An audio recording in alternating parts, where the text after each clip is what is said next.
Across the world, there are places that defy explanation. Villages frozen in time, like Skara Brae, where stone homes whisper stories of lives long past. Monolithic statues, like the Toltec Atlantean warriors, staring silently across centuries. Tiny artifacts like the Dolní Věstonice Figurine, that hint at human creativity far older than history admits. Towering megaliths, rock carvings older than writing itself. Every site challenges what we think we know. Who built them? How did they achieve such feats without the tools we take for granted today? And what secrets are hidden? Every artifact tells a story. And as you uncover these secrets, make sure to subscribe. The Dolní Věstonice Figurine, Ice Age ceramic mystery. In the quiet hills of the Czech Republic lies one of the most fascinating archaeological discoveries of the Ice Age. At a site near the village of Dolní Věstonice, archaeologists uncovered something extraordinary. A tiny ceramic figurine, shaped like a woman, fired in a kiln more than 25,000 years ago. This object, known as the Dolní Věstonice Venus, is not only the oldest known ceramic artifact in the world, but also one of the most mysterious. It forces us to rethink the history of art, technology, and belief. The figurine is small, just a few inches tall, but its significance is enormous. It depicts a woman with exaggerated features, large hips, a pronounced belly, and prominent breasts. The face is not detailed, the arms are thin, and the head is small compared to the body. Many Venus figurines from the Ice Age share these characteristics, but the Dolní Věstonice figure is special because of the material. It is not carved from stone or bone, but made of clay that was shaped by human hands and then fired. This makes it the earliest known use of ceramic technology. Thousands of years before pottery became widespread, before farming and permanent villages, people living in harsh Ice Age environments had already discovered how to transform clay with fire. The choice of form raises many questions. Why did they make this figurine? Was it symbolic? Was it used in rituals, carried as a charm, or kept as a sacred object? Archaeologists believe it may have been connected to fertility, given the emphasis on reproductive features.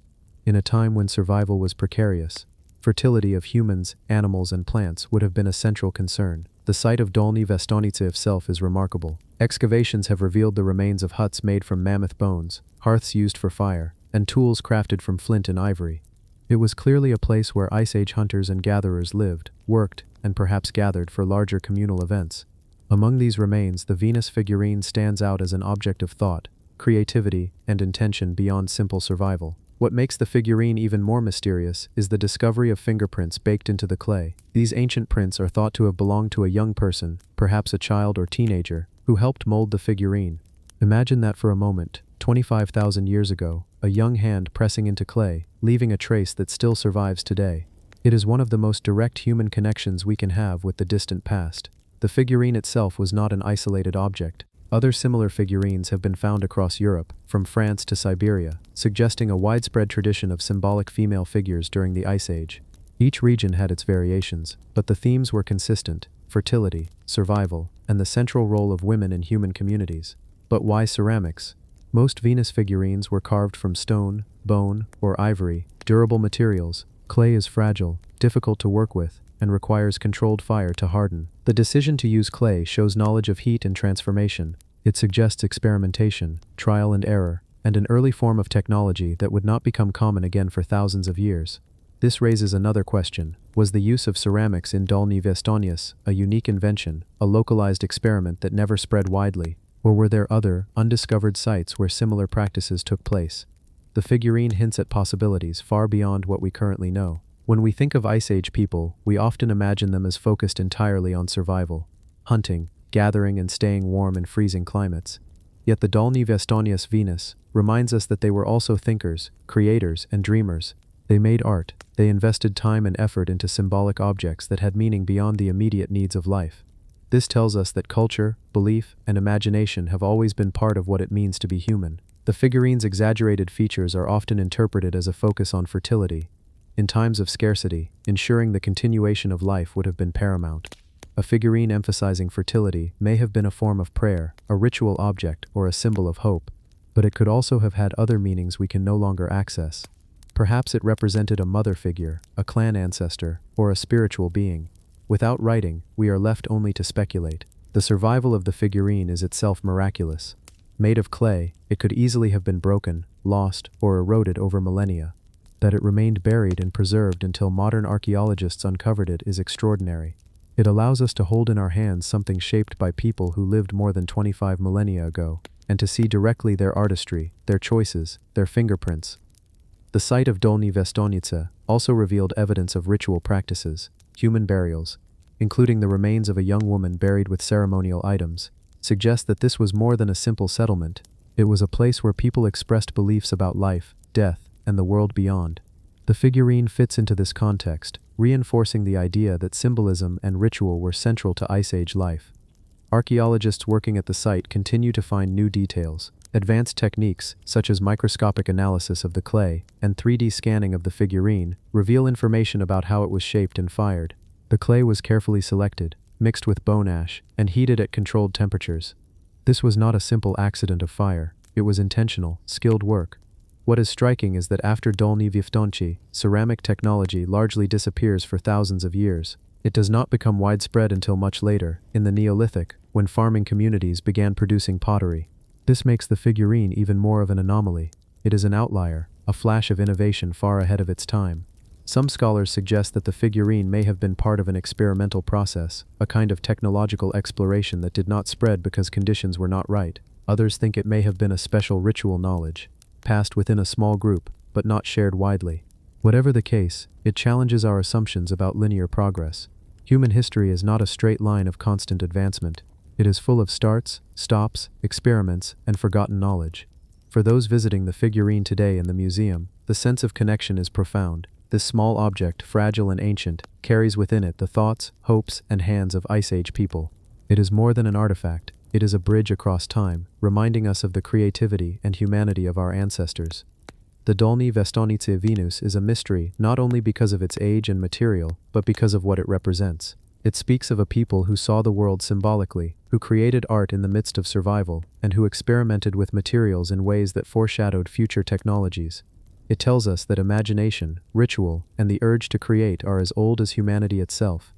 And when you think about it in the quiet of the night, the figurine becomes more than clay. It becomes a voice from the Ice Age, a reminder that even in the harshest conditions, humans sought beauty, meaning, and connection. It is an object both humble and profound, simple in form but vast in significance.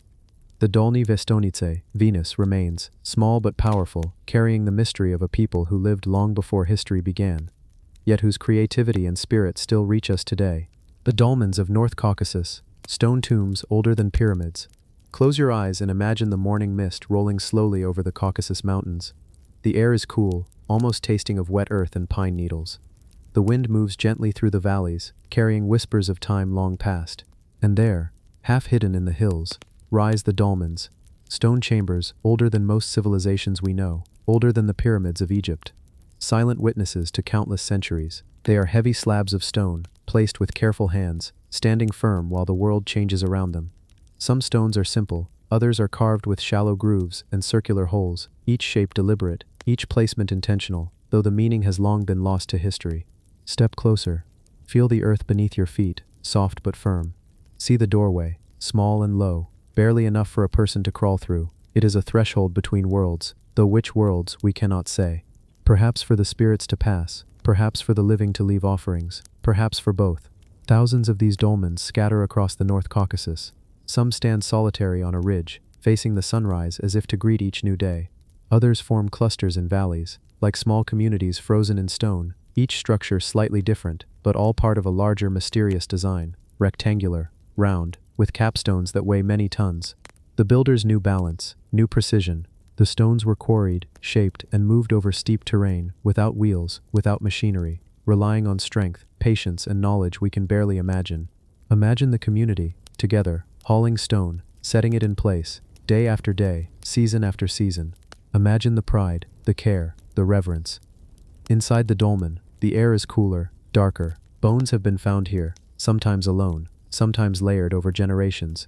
Fragments of pottery, tiny beads, shards of woven cloth, all speak of rituals, remembrance, care. Every dolmen is a small sanctuary, every slab a testament, and yet no inscriptions, no written stories, only stone, shaping memory silently across the millennia.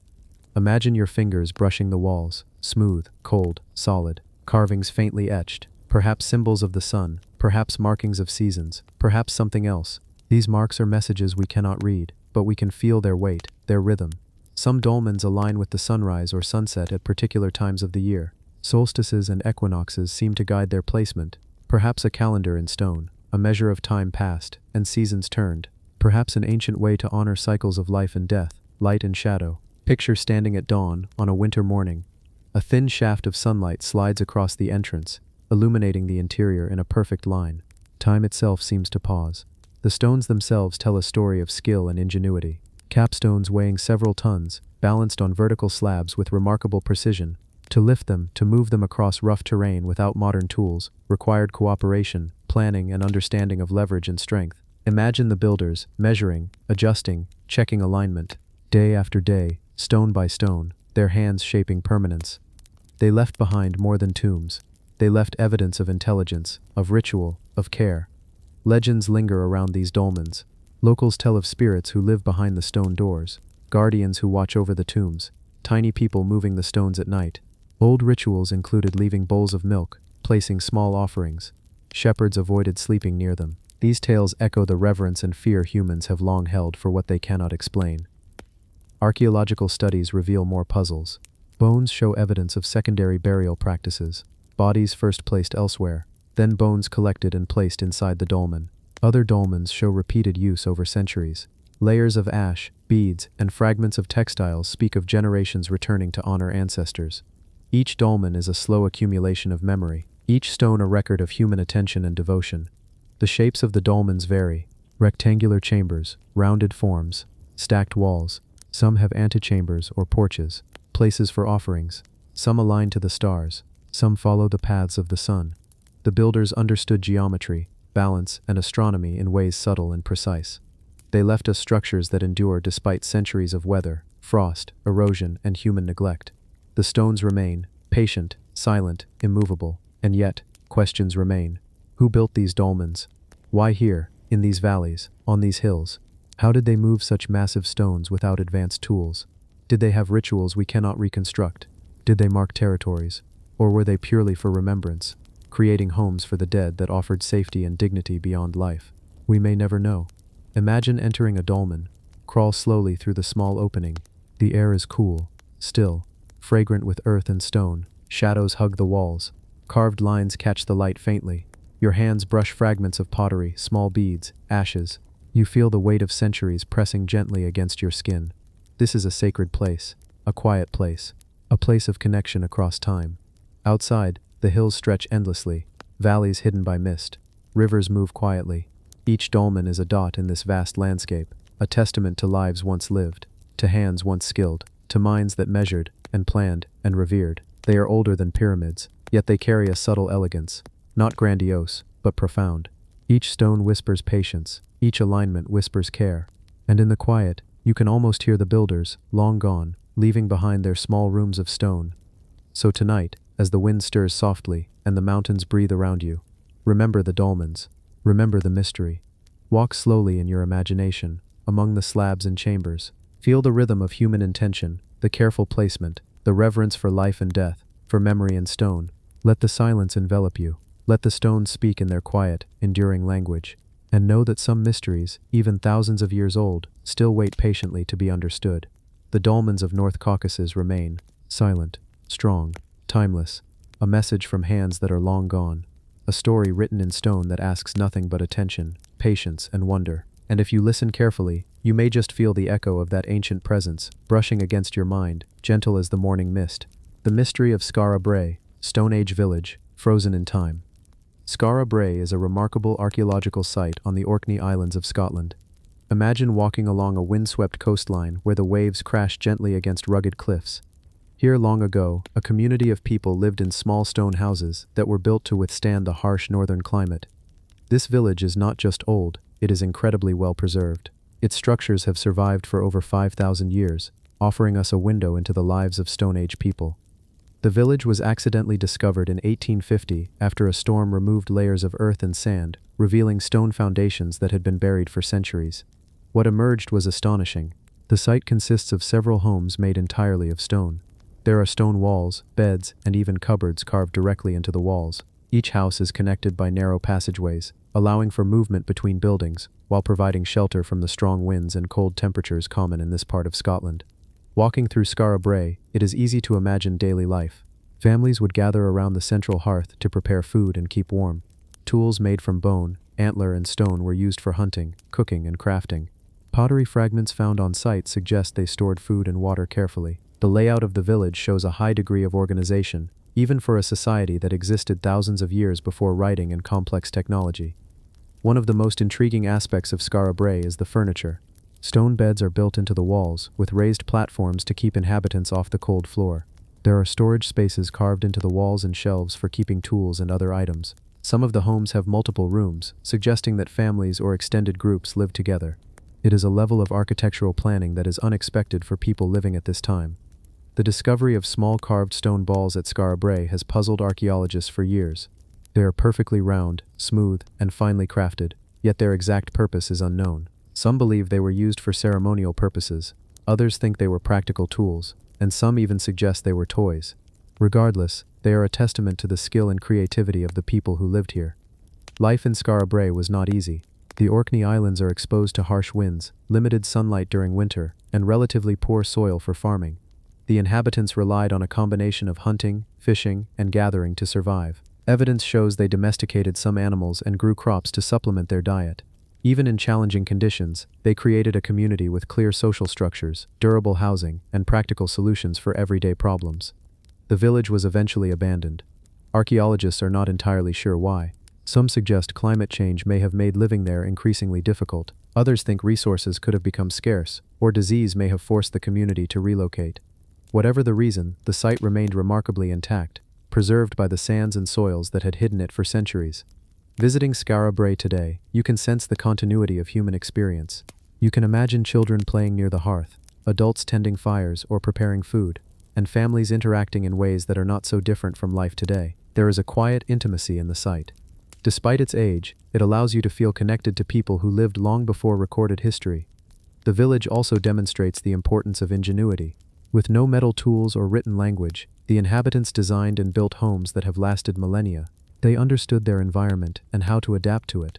Their construction techniques show a keen awareness of space, wind direction, and insulation. They created comfort and security using only what was available to them. Archaeologists continue to study the site to learn more about the people who lived there. Examination of animal bones, tools, and pottery fragments reveals information about diet, trade, and daily activities. The alignment of certain structures with natural features suggests an understanding of seasons and weather patterns. It is clear that the village was not built randomly. Every stone, every wall, every passageway served a purpose. Skara Brae also teaches us about the importance of community. The homes are closely clustered, and the passageways connect them in a way that encourages interaction. Families likely supported each other through daily tasks and shared knowledge across generations. This cooperation may have been essential for surviving in such a challenging environment. The level of preservation at Skara Brae is remarkable. Because the site was buried under sand for centuries, it avoided much of the erosion and destruction that affected other Stone Age settlements. As a result, we can see details that would otherwise be lost. Stone beds, cupboards, hearths, and even the subtle wear on stones that indicates how people used them. Imagining life in Skara Brae helps us appreciate the continuity of human creativity. These people lived, worked, and played in ways that are recognizable even today. Their homes were functional, their tools were practical, and their community was carefully organized. Yet they also left behind mysteries, like the carved stone balls and the reason for the village's abandonment. The Orkney Islands themselves would have shaped life at Skara Brae. The cold winds, rocky terrain, and proximity to the sea influenced how homes were built and how people organized their daily activities. Fishing and hunting were essential, as was gathering wild plants. The inhabitants knew their environment intimately and adapted to it in intelligent ways. Ultimately, Skara Brae is more than a set of ruins. It is a testament to human ingenuity, adaptation, and resilience. It reminds us that even in the most challenging conditions, people can create structures and communities that last far longer than expected. It is a village frozen in time, but one that continues to teach us about life thousands of years ago. Walking through the site, observing the stone walls and hearths, you feel a connection across millennia. You realize that human curiosity, problem-solving, and care for community are not modern inventions. They have always been part of our story. Skara Brae offers a quiet, reflective experience. It encourages patience, observation, and appreciation for the ingenuity of our ancestors. And in that quiet, one can almost hear the echoes of lifelong past, the laughter of children, the conversation of families, and the steady work of people who built homes to last. Skara Brae remains, silent but speaking. A reminder that the past is never truly gone, and that the human story is long, rich, and full of wonder. The Mustatiles of Arabia. Massive prehistoric stone rectangles. Scattered across the deserts of northern Arabia, in the vast emptiness of Saudi Arabia, lie structures that have puzzled archaeologists for decades. From above they appear as simple, elongated rectangles of stone, stretching hundreds of meters across the landscape. These are the Mustatiles, some of the oldest known monumental structures in the region, built more than 7,000 years ago. At first glance, a Mustatile might look unremarkable, stone walls forming long, narrow rectangles. But the more you observe, the stranger and more intriguing they become. Many of these rectangles have a platform or a mound at one end, built with larger stones. Others contain smaller enclosures. There are no carvings, no inscriptions, no obvious indications of their purpose, and yet they were clearly made with intention. The construction is impressive. Stones, sometimes weighing hundreds of kilograms, were transported across the desert without the aid of modern tools, vehicles, or even draft animals. The walls are low, but they extend for hundreds of meters, forming precise lines that are astonishingly straight. This suggests that the builders had a clear plan and purpose, even if that purpose remains hidden to us today. Archaeologists have theorized that Mustatiles were ritual structures, perhaps ceremonial sites, places for gatherings, or sites for religious offerings. Some stones found within the enclosures appear to have been deliberately arranged, and in a few, evidence of animal sacrifices has been discovered. This points to the possibility that the Mustatiles were sacred spaces, central to the spiritual life of the communities that built them. It is easy to underestimate the scale of these structures. A single Mustatile can measure over 600 meters in length. Imagine walking along its walls, the desert stretching endlessly in every direction. The effort required to move the stones, plan the layout, and construct these enclosures is staggering, especially for a society that lived in a harsh, arid environment, relying on hunting, gathering, and early pastoralism. The age of these structures makes them even more remarkable. Radiocarbon dating suggests that many Mustatiles were built between 7,000 and 9,000 years ago, at a time when agriculture was only beginning to develop in parts of the world. This places them earlier than the Egyptian pyramids, and contemporary with the earliest known Neolithic settlements. These were not people with advanced tools or engineering knowledge as we understand it today. They were early humans, yet capable of monumental architecture. Walking through the desert and encountering a Mustatile, you can almost feel the intentions of its builders. Why were these rectangles built in this particular location? Many are aligned along sight lines, sometimes oriented towards water sources, hills, or other natural landmarks. Perhaps these alignments were meaningful, guiding rituals or marking territories. Or perhaps they reflected celestial observations. Some scholars have suggested that certain Mustatiles align with sunrise or sunset at particular times of the year, hinting at a knowledge of the solar cycle, even if rudimentary. The simplicity of the rectangles is deceptive. Inside, some Mustatiles reveal more complexity. Stones arranged in patterns, small enclosures at one end, sometimes with depressions that might have held offerings. It's tempting to imagine the ceremonies that took place here, groups of people gathering in the desert, chanting or performing rituals, perhaps to ensure the survival of their herds, the fertility of their land, or the favor of unseen spirits. There is also the question of why these structures were eventually abandoned. Over millennia, many were buried under shifting sands. Some may have been deliberately filled in after their use ended, and yet, they survive as quiet monuments to human determination and the desire to leave a mark. In a place where wind and sand erase almost everything, the Mustatiles endure. They are silent witnesses to lives long past, telling us that even in the harshest conditions, humans sought meaning, order, and ritual. The scale of collaboration required to build a Mustatile is another mystery. Early societies were small, scattered groups. How did they coordinate hundreds of people to transport stones, plan layouts, and construct enclosures? This suggests social organization far beyond what one might expect from hunter-gatherer or early pastoral communities. Leadership, planning, and shared purpose must have been essential. Archaeologists continue to study these structures to understand more about the people who built them. Stone tools, animal bones, and charcoal fragments provide clues about their diet, rituals, and way of life. But the lack of written records means that much about the Mustatiles remains speculative. Every new discovery raises more questions than answers. One of the most striking features is the consistency of the Mustatiles. Across hundreds of kilometers from northern Saudi Arabia to Jordan, these rectangular enclosures share similar characteristics. Long, narrow rectangles with platforms or mounds at one end. This repetition suggests a shared culture or belief system, perhaps a network of communities connected by ritual practices. It's remarkable to think that thousands of years ago, people in this vast desert were working with a common vision, leaving behind structures that still speak to us today. Some mustatiles have recently revealed evidence of fire pits and animal remains, supporting the idea that they were places of ritual feasting or ceremonial offerings. The animals were often domesticated, such as cattle or goats, which hints at early pastoral practices. The connection between daily survival and spiritual practice becomes clear here. These structures were more than stone rectangles, they were central to the rhythm of life, blending the practical with the sacred. Imagining a mustatile in use, one can picture a desert dawn. Light spills across the stone walls, shadows stretch across the sand. People gather, voices low, tending fires, arranging offerings, performing rituals that have been lost to time. It is quiet, but it carries the weight of meaning and purpose. The builders may have had no writing, no written history, yet they left behind evidence of deep thought, intention, and care. The mustatiles remind us of the universality of human behavior. Across continents and millennia, people have sought to create, to leave a mark, to understand the world through ritual and construction. The desert may seem empty today, but thousands of years ago it was alive with human activity, ingenuity, and belief. Even now, when archaeologists study the site, they are struck by the mystery. The mustatiles are simple in form, yet the logistics, planning, and cultural significance are complex. Every stone moved, every rectangle aligned, speaks to an ancient human desire to structure the world, to give meaning to life, and to create something lasting. As we stand in the modern desert, surrounded by sand, wind, and these massive stone rectangles, it is easy to feel small, and yet we are connected to these ancient builders.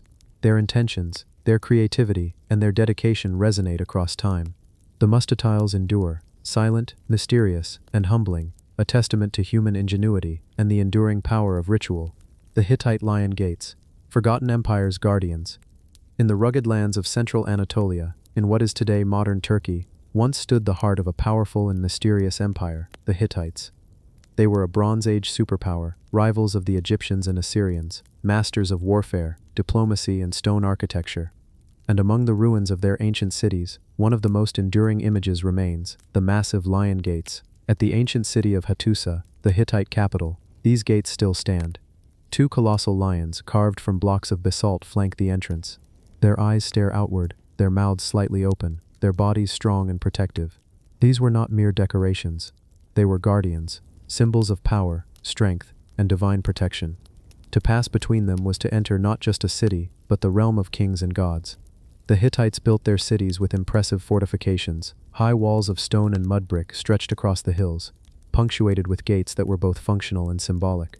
The Lion Gate was one of the most important. It was not simply an entry point for travelers or soldiers. It was a statement. To approach it was to see, immediately, the authority of the Hittite Empire. Standing before the gate today, you cannot help but feel its presence. The lions, weathered but still imposing, carry a sense of timeless watchfulness. Their design is stylized, not naturalistic, but powerful in its abstraction.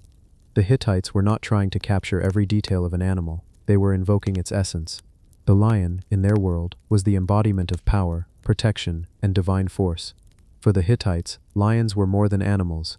They were connected to gods, particularly to the storm god Teshub, one of the chief deities in their pantheon. Lions were associated with the untamed forces of nature, with battle, and with divine guardianship.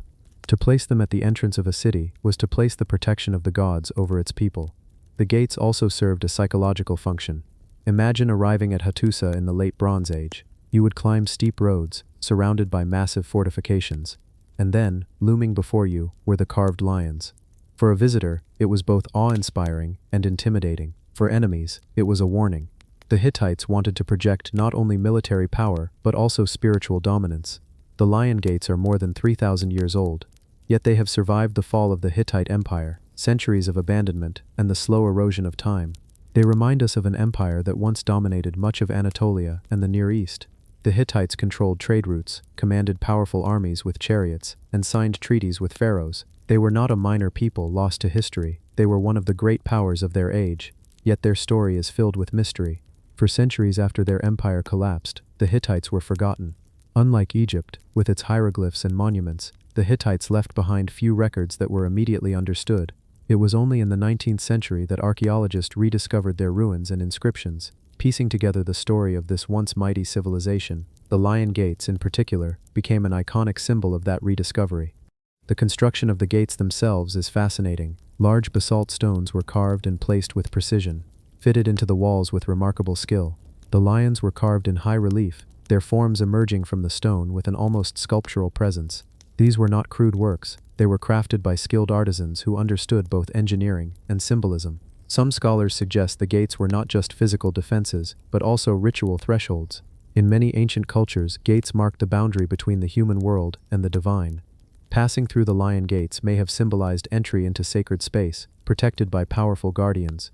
Festivals, processions, and ceremonies may have passed under their watchful eyes. The Hittites themselves left clues about how important lions were in their world. Lion imagery appears in seals, carvings, and ritual texts. In some reliefs, kings are shown standing upon lions or flanked by them, emphasizing their divine mandate to rule. The lion gates were part of this broader symbolic landscape, reinforcing the connection between kingship, divinity, and protection. When archaeologists uncovered the gates in the early 20th century, they were struck by their scale and artistry. Even in ruins, the power of the Hittite state was evident.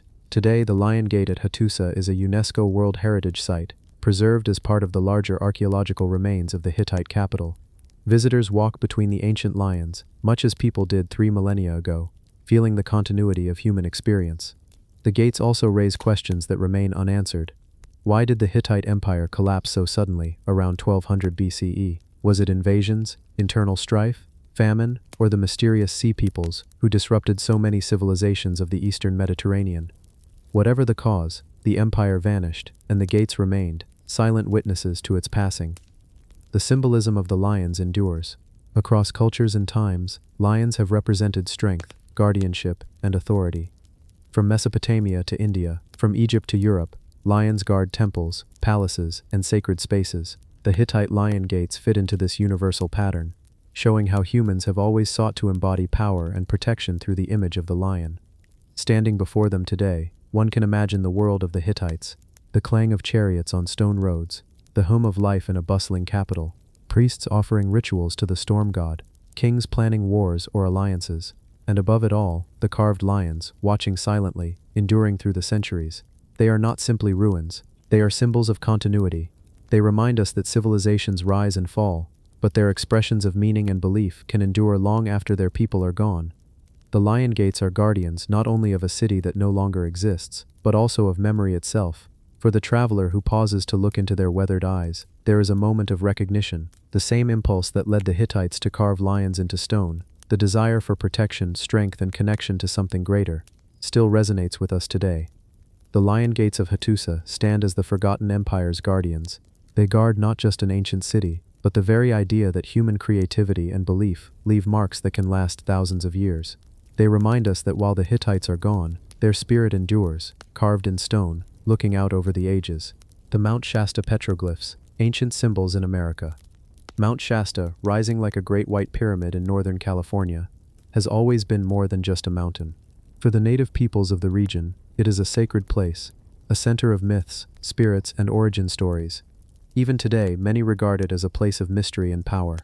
But scattered around its slopes and in the surrounding lava beds lie carvings that take the mystery even further. The Mount Shasta petroglyphs. These petroglyphs, ancient symbols carved into rock, are among the most puzzling in North America. Etched into lava rock, they show patterns, shapes, animals, and signs that no one fully understands. Archaeologists can date them broadly, but not precisely. Some believe they were carved thousands of years ago, perhaps by the ancestors of modern Native American tribes.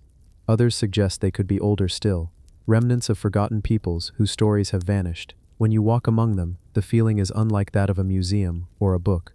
You're outside, in the open air, surrounded by the silent landscape of lava flows and sparse forests. And then suddenly, you notice a rock with strange markings, circles, spirals, stick figures, paw prints, geometric lines. They are shallow, but deliberate. They were placed there with meaning, and yet that meaning is now beyond us. To the Modoc, Shasta, Wintu, and other native peoples of the region, the mountain is alive with spirits. It is considered a place of creation. Some stories say that the world itself began at Mount Shasta, In such a setting, the petroglyphs may have been sacred inscriptions, prayers, warnings, or maps of the spirit world. They may have marked places where shamans held ceremonies, where stories were passed down, or where hunters asked for success. But the mystery deepens when we realize how little direct information has survived. Many of the tribes who once lived in the area were displaced or destroyed during the violent colonization of the American West. Oral traditions were lost, languages faded, and sacred sites were desecrated. Today, archaeologists must piece together fragments of memory and compare them with the silent stones. One striking feature is the variety of designs. Some resemble tracks of animals, bare paws, bird prints, even human footprints. Others are abstract, spirals, concentric circles, zigzags, dots. Were these meant to represent journeys, the stars, the cycle of life and death, or were they simply markers of territory, scratched by travelers as they passed? Archaeologists call them rock art, but that phrase hardly captures their depth. These were not decorations in the sense we think of art today. They were messages, they were expressions of belief and identity, and they were meant to endure. Carving into lava rock is not easy. It takes time and effort, using stone tools to chip away at the surface. Whoever carved these symbols wanted them to last, and they have. Some of the petroglyphs have endured for thousands of years, through rain, wind, snow, and the shifting of the earth. To see them today is to connect directly with someone who lived long before us, who stood in the same landscape, who looked at the same mountain, and who chose to leave a mark. But there are also mysteries that trouble archaeologists. In some cases, the style of the petroglyphs does not clearly match the known traditions of the local tribes. This has led some to speculate about other, earlier cultures in the region, cultures we know almost nothing about. Could the carvings be remnants of people who lived near Mount Shasta before the ancestors of the modern tribes arrived? Or perhaps they were travelers, people from distant lands who left their marks while passing through. Mount Shasta itself fuels speculation. Even today it is a magnet for spiritual seekers, mystics, and those who believe in lost civilizations. Some fringe theories suggest the petroglyphs are evidence of Lemuria, a mythical lost continent said to have sunk beneath the Pacific Ocean. According to these ideas, survivors of Lemuria built underground cities beneath Mount Shasta and left clues in the form of symbols. Most archaeologists dismiss this as myth, but the persistence of such stories shows how powerful the mountain's aura really is. What we do know for certain is that the petroglyphs are fragile, vandalism and natural erosion threaten them. In some cases, people have carved their own initials into the rocks, defacing symbols that had lasted millennia. Efforts are now being made to protect and preserve the sites, to ensure they survive for future generations. Yet with every passing year, the details become harder to read. When standing among the Mount Shasta petroglyphs, one cannot help but feel small. The mountain towers above, snow-capped even in summer, its slopes sweeping down into forests and lava beds. The silence is broken only by the wind, or the distant call of a bird. And then, at your feet, there are these human marks, scratched into stone so long ago. They are reminders that people lived here, that they too gazed at this mountain, and that they felt compelled to leave something behind. In that moment, questions rise unbidden. What were they trying to say? Was it a record of their lives? Was it a connection to the divine? Was it simply a way to pass time, or was it the most serious act they could perform? We cannot know, but perhaps the mystery itself is part of the meaning. Many cultures believe that sacred knowledge is not meant to be fully explained, that some truths are preserved in mystery, accessible only through silence, contemplation, or dreams. Perhaps the petroglyphs are not meant to be solved like a puzzle. Perhaps they are meant to be experienced, to draw us into the same space of wonder that the carvers once felt. As night falls near Mount Shasta, the carvings fade into shadow. The mountain itself glows in the last light of the sun, then disappears into the starry dark. Somewhere in the silence, the stones hold their secrets. They wait, as they always have, for the curious eye, the thoughtful visitor, the dreamer willing to wonder. The Mount Shasta petroglyphs remain ancient symbols in America, silent, enduring, and mysterious. Guardians of stories that no one alive remembers, yet that still speak to us in ways words cannot. The Hagar Kim temples, megaliths of Malta. On the sun-drenched island of Malta, surrounded by the deep blue Mediterranean Sea, stand some of the oldest freestanding structures in the world. Long before the pyramids of Giza were built, before Stonehenge was raised in the English countryside, people here were already moving massive stones and arranging them into temples.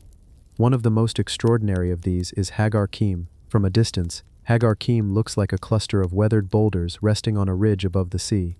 But as you walk closer, you realize that these stones were not placed here by accident. They were cut, shaped, and deliberately arranged by human hands, thousands of years ago. Some are so massive that it is hard to believe people without metal tools or the wheel could have moved them. The largest stone at Hagar Kim weighs more than 20 tons. Step inside, and you feel as if you've entered a world between the human and the divine. The stones form chambers, passageways, and altars. Light spills in through carefully chosen openings. There are curved walls that almost seem to embrace you, and doorways cut in shapes that make you pause and wonder. It doesn't feel like a simple shelter. It feels like a place meant for ritual.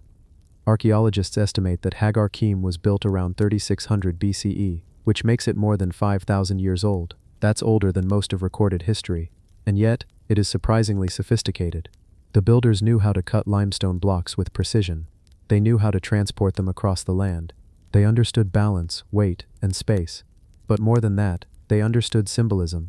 One of the most fascinating things about Hagar Kim is how it seems to align with the heavens. On the day of the summer solstice, sunlight passes directly through one of the temple's doorways and strikes a stone slab inside. The builders clearly had an interest in the cycles of the sun, the rhythms of the seasons, and perhaps the connection between earthly life and cosmic order. But Hagar Kim is not just a single building. It is part of a whole network of megalithic temples spread across Malta and its sister island, Gozo. Together they form one of the greatest archaeological treasures in Europe. And yet, outside of the archaeology world, many people have never heard of them. Inside the temple, archaeologists have found altars, statues, and carved stone features that suggest rituals of fertility and life. Some statues are of corpulent, wide-hipped figures often referred to as fat ladies.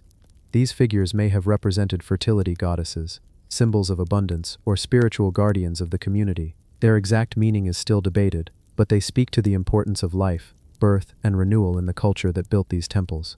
What makes Hagar Kim so haunting is the absence of clear records. The people who built it left no written language that we know of.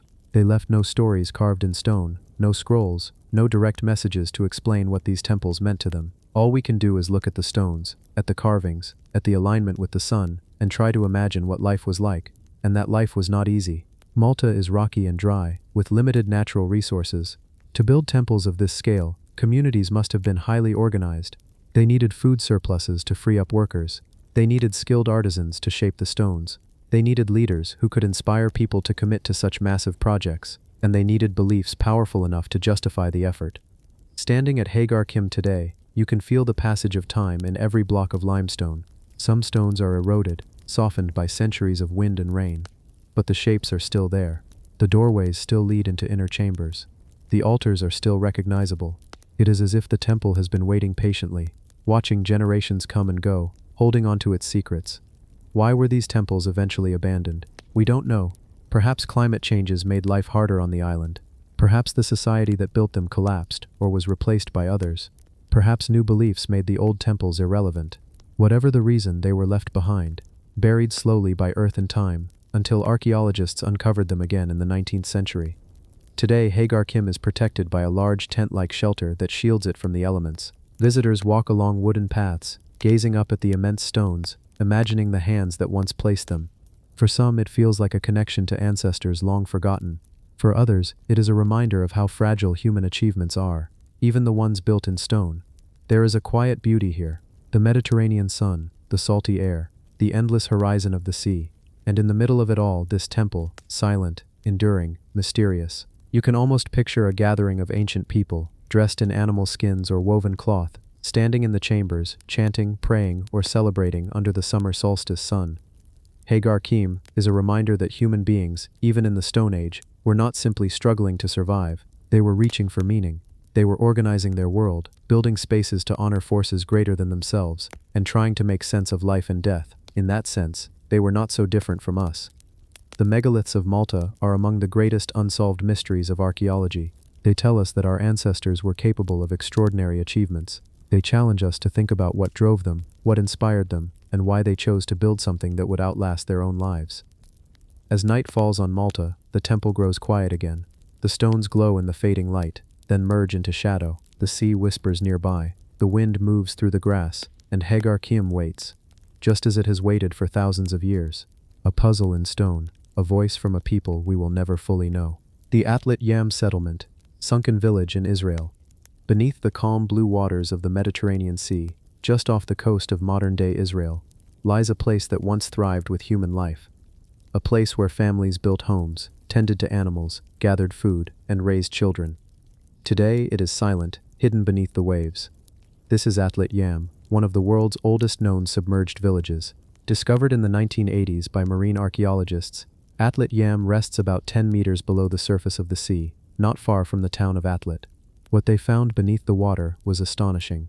Stone houses, walls, and courtyards, grinding stones used for preparing food, hearths where meals were cooked, even wells, still visible, dug deep into the earth by human hands thousands of years ago. It was as if a piece of prehistory had been frozen in time, preserved not by dry deserts or glaciers, but by the sea itself.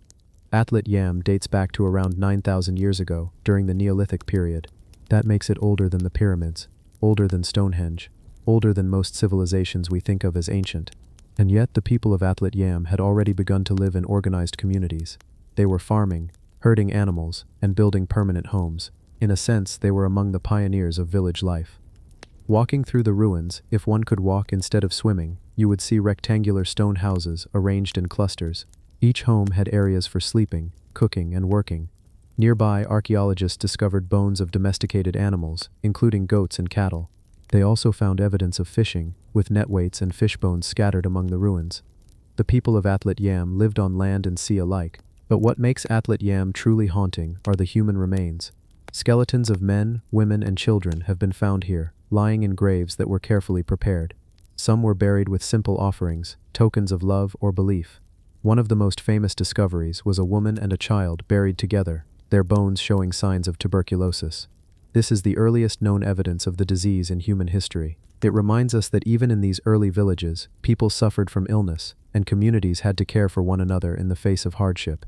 In the center of the site lies perhaps the most mysterious feature, a circle of massive stone pillars arranged upright, as if marking a special place.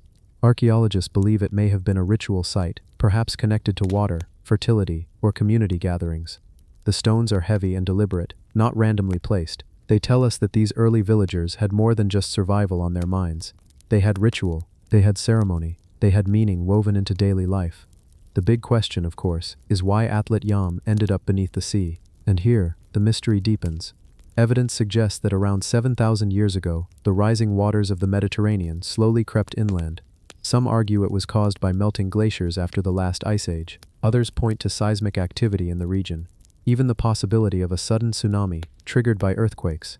Whatever the cause, the people of Atlit Yam were eventually forced to abandon their homes. Their village disappeared beneath the waves, preserved almost like a time capsule. Imagine the moment. Families realizing that their homes were flooding, wells filling with salt water, fields lost to the encroaching sea. The choice to stay was impossible. They would have packed what they could, gathered their animals, and moved inland, leaving behind the stone houses, the hearths, the tools that were too heavy to carry. And so the village slept, waiting thousands of years for discovery. For archaeologists, Atlit Yam offers something rare, a direct window into the life of one of the earliest farming and fishing communities. It shows us how quickly humans adapted to new ways of living after the Ice Age. It shows us the balance between land and sea, between farming and fishing, between ritual and survival. And it shows us that even in those early centuries, humanity already faced challenges from the natural world that could not be overcome. Some divers who visit the site today speak of the eerie feeling it creates. Swimming among the stone walls, seeing the outlines of homes, peering into ancient wells, there is a strange sensation of both presence and absence. The presence of a community that once lived, laughed, and struggled here, and the absence of their voices, their stories, their day-to-day lives, which are now beyond reach. Atlit Yam has also become a touchstone for discussions about climate change. It is a reminder that rising seas are not just a modern concern. Thousands of years ago, entire communities were displaced by shifting coastlines. Their villages became ruins underwater. Their stories turned into mysteries, and the cycle continues. The bones, the tools, the carvings, the structures, all whisper the same message. People were here. They worked, they prayed, they raised families. And though their voices are gone, their presence is still felt. Atlit Yam is more than an archaeological site. It is a testament to human resilience and fragility at the same time. If you close your eyes, you can almost hear it, the sound of waves lapping at the shore, the laughter of children running between stone houses, the crackle of fire in a hearth, the call of fishermen hauling in their catch, and then, slowly, the silence as the sea rises, swallowing it all. Today, Atlit Yam rests quietly on the seafloor. visited only by divers and studied by archaeologists. But its significance reaches far beyond its watery grave. It tells us about beginnings of villages, of farming, of ritual. It tells us about endings, of loss, of displacement, of nature reclaiming what was built. And it leaves us with a mystery still unsolved. What was it truly like to live in this sunken village so many thousands of years ago? Atlit Yam is gone, but it is not forgotten. The stones remain, the skeletons remain, the questions remain. A silent village beneath the sea, waiting for us to remember and to wonder. The Toltec Atlantean Statues, giant stone warriors. High on a plateau in central Mexico, surrounded by rolling hills and open skies, stands a group of stone figures that are as imposing today as they must have been 1,000 years ago. They are known as the Atlantean Statues of Tula, carved by the Toltec civilization, and they have watched silently over the land for centuries. When you first see them, rising more than 15 feet into the air, you immediately sense their power. 4 massive warriors, carved from stone, standing side by side on the platform of an ancient pyramid. They wear helmets, breastplates, and carry weapons, their stone faces fixed in eternal vigilance. These are not ordinary statues, they are guardians, symbols of strength and authority, and to this day they remain one of the great unsolved mysteries of Mesoamerican archaeology. The Toltecs ruled in central Mexico from around the 10th to the 12th century CE, long before the rise of the Aztec Empire. Their capital city, Tula, was once filled with temples, pyramids, ball courts, and palaces. At its height it was home to tens of thousands of people, a hub of culture and religion. The Atlantean statues stood at the very heart of this city, atop the temple of Tlahuizcalpantecutli, the temple of the morning star. Each statue is carved in the form of a warrior. You can see the details in their helmets, their chest armor, the weapons they hold. Some carry atlatls, spear throwers used in battle. Others are decorated with butterfly-shaped emblems, a common Toltec symbol of transformation and power. Even in stone, they look ready for war, ready to protect their city and their people. But here is the mystery. Were these statues meant to represent actual Toltec warriors? Were they depictions of gods? Or were they something in between, mythical guardians that blurred the line between human and divine? Archaeologists still debate this. Their size and placement suggest they were far more than simple decorations. To climb the pyramid at Tula and be greeted by these towering figures must have been overwhelming, even intimidating. It was a clear statement of power, and yet, despite their strength, the Toltec civilization eventually declined. Tula was abandoned, its temples left to crumble. The Atlantean warriors remained, standing in silence over an empty city. By the time the Aztecs rose to power centuries later, they looked upon these statues with awe. To them, the Toltecs were legendary ancestors, master builders, and wise teachers. The Aztecs even borrowed much of their culture, mythology, and political systems from the memory of the Toltecs. And so the Atlantean statues became not only relics of one civilization, but symbols of continuity for another. Standing before the statues today, you can still feel the weight of their presence. Their eyes do not blink. Their expressions are stern, almost otherworldly. They do not seem like mere sculptures. They seem alive, frozen in time, guardians who will never step down. The details carved into their stone bodies raise further questions. Some researchers note that parts of their equipment resemble technology not usually associated with the ancient Toltecs. Their weapons look like atlatls, yes, but some carvings appear to show objects that resemble modern gear, belts, pouches, even something that could be interpreted as a breathing apparatus. Fringe theorists have gone so far as to suggest that the statues are depictions of ancient astronauts or beings from another world. Most archaeologists dismiss this, pointing out that all of the elements can be explained within Toltec culture. But the resemblance has fueled endless speculation. What we can say with certainty is that the statues embodied Toltec ideals of warfare, sacrifice, and divine order. The Toltecs, like many Mesoamerican cultures, believed that human existence was intertwined with the cosmos. The gods required offerings, sometimes even blood, to keep the sun moving and the world in balance. Warriors played a central role in this worldview. They were not only defenders of the city, but also providers of captives for ritual sacrifice. In that sense, these stone warriors were eternal reminders of the sacred duty of war. Imagine climbing the pyramid at Tula 1,000 years ago. The sun blazing overhead, the wide plaza below filled with people, priests chanting, warriors assembling, smoke rising from incense burners, and at the top these towering figures looking down upon it all. For the Toltecs, this was the center of the universe, the place where heaven and earth met, guarded by warriors who never slept. Yet the statues are not only about intimidation, there is artistry in them as well. Their proportions are carefully balanced, their faces are calm, not angry, their poses are firm, but not aggressive. They exude a sense of order. discipline, and permanence. Whoever carved them understood not only the physical demands of working with stone but also the psychological effect of monumental art. When Tula eventually fell, perhaps due to drought, conflict, or political upheaval, the statues remained. For centuries they watched over an empty city, their meaning slowly fading from memory. When Spanish explorers arrived in Mexico in the 16th century, they heard legends of the Toltecs, but did not fully understand what these ancient ruins represented. It was only in the 19th and 20th centuries that archaeologists began to excavate Tula and study its monuments in detail. Today, the Atlantean statues are among the most iconic images of pre-Columbian Mexico. Tourists travel from around the world to see them. Standing on their platform against the backdrop of the Mexican sky, scholars continue to study their meaning, their symbolism, their construction, and storytellers, dreamers, and mystics continue to imagine what secrets they might hold. Are they simple monuments to human warriors? Are they depictions of gods who once demanded blood and fire? Or are they something else, symbols that carry layers of meaning, both earthly and cosmic, that we may never fully understand? At night, when the site is quiet, the statues are even more imposing. Their dark silhouettes rise against the stars, as if they themselves are keeping watch over the heavens.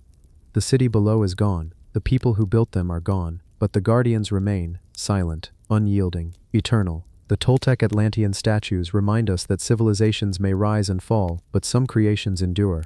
They are more than stone. They are memory carved into rock. They are guardians of a forgotten empire.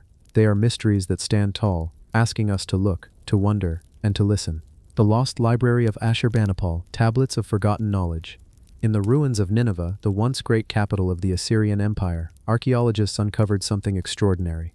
Not gold, not weapons, not statues of kings, but a library. A collection of clay tablets, inscribed with cuneiform script, carefully catalogued and preserved.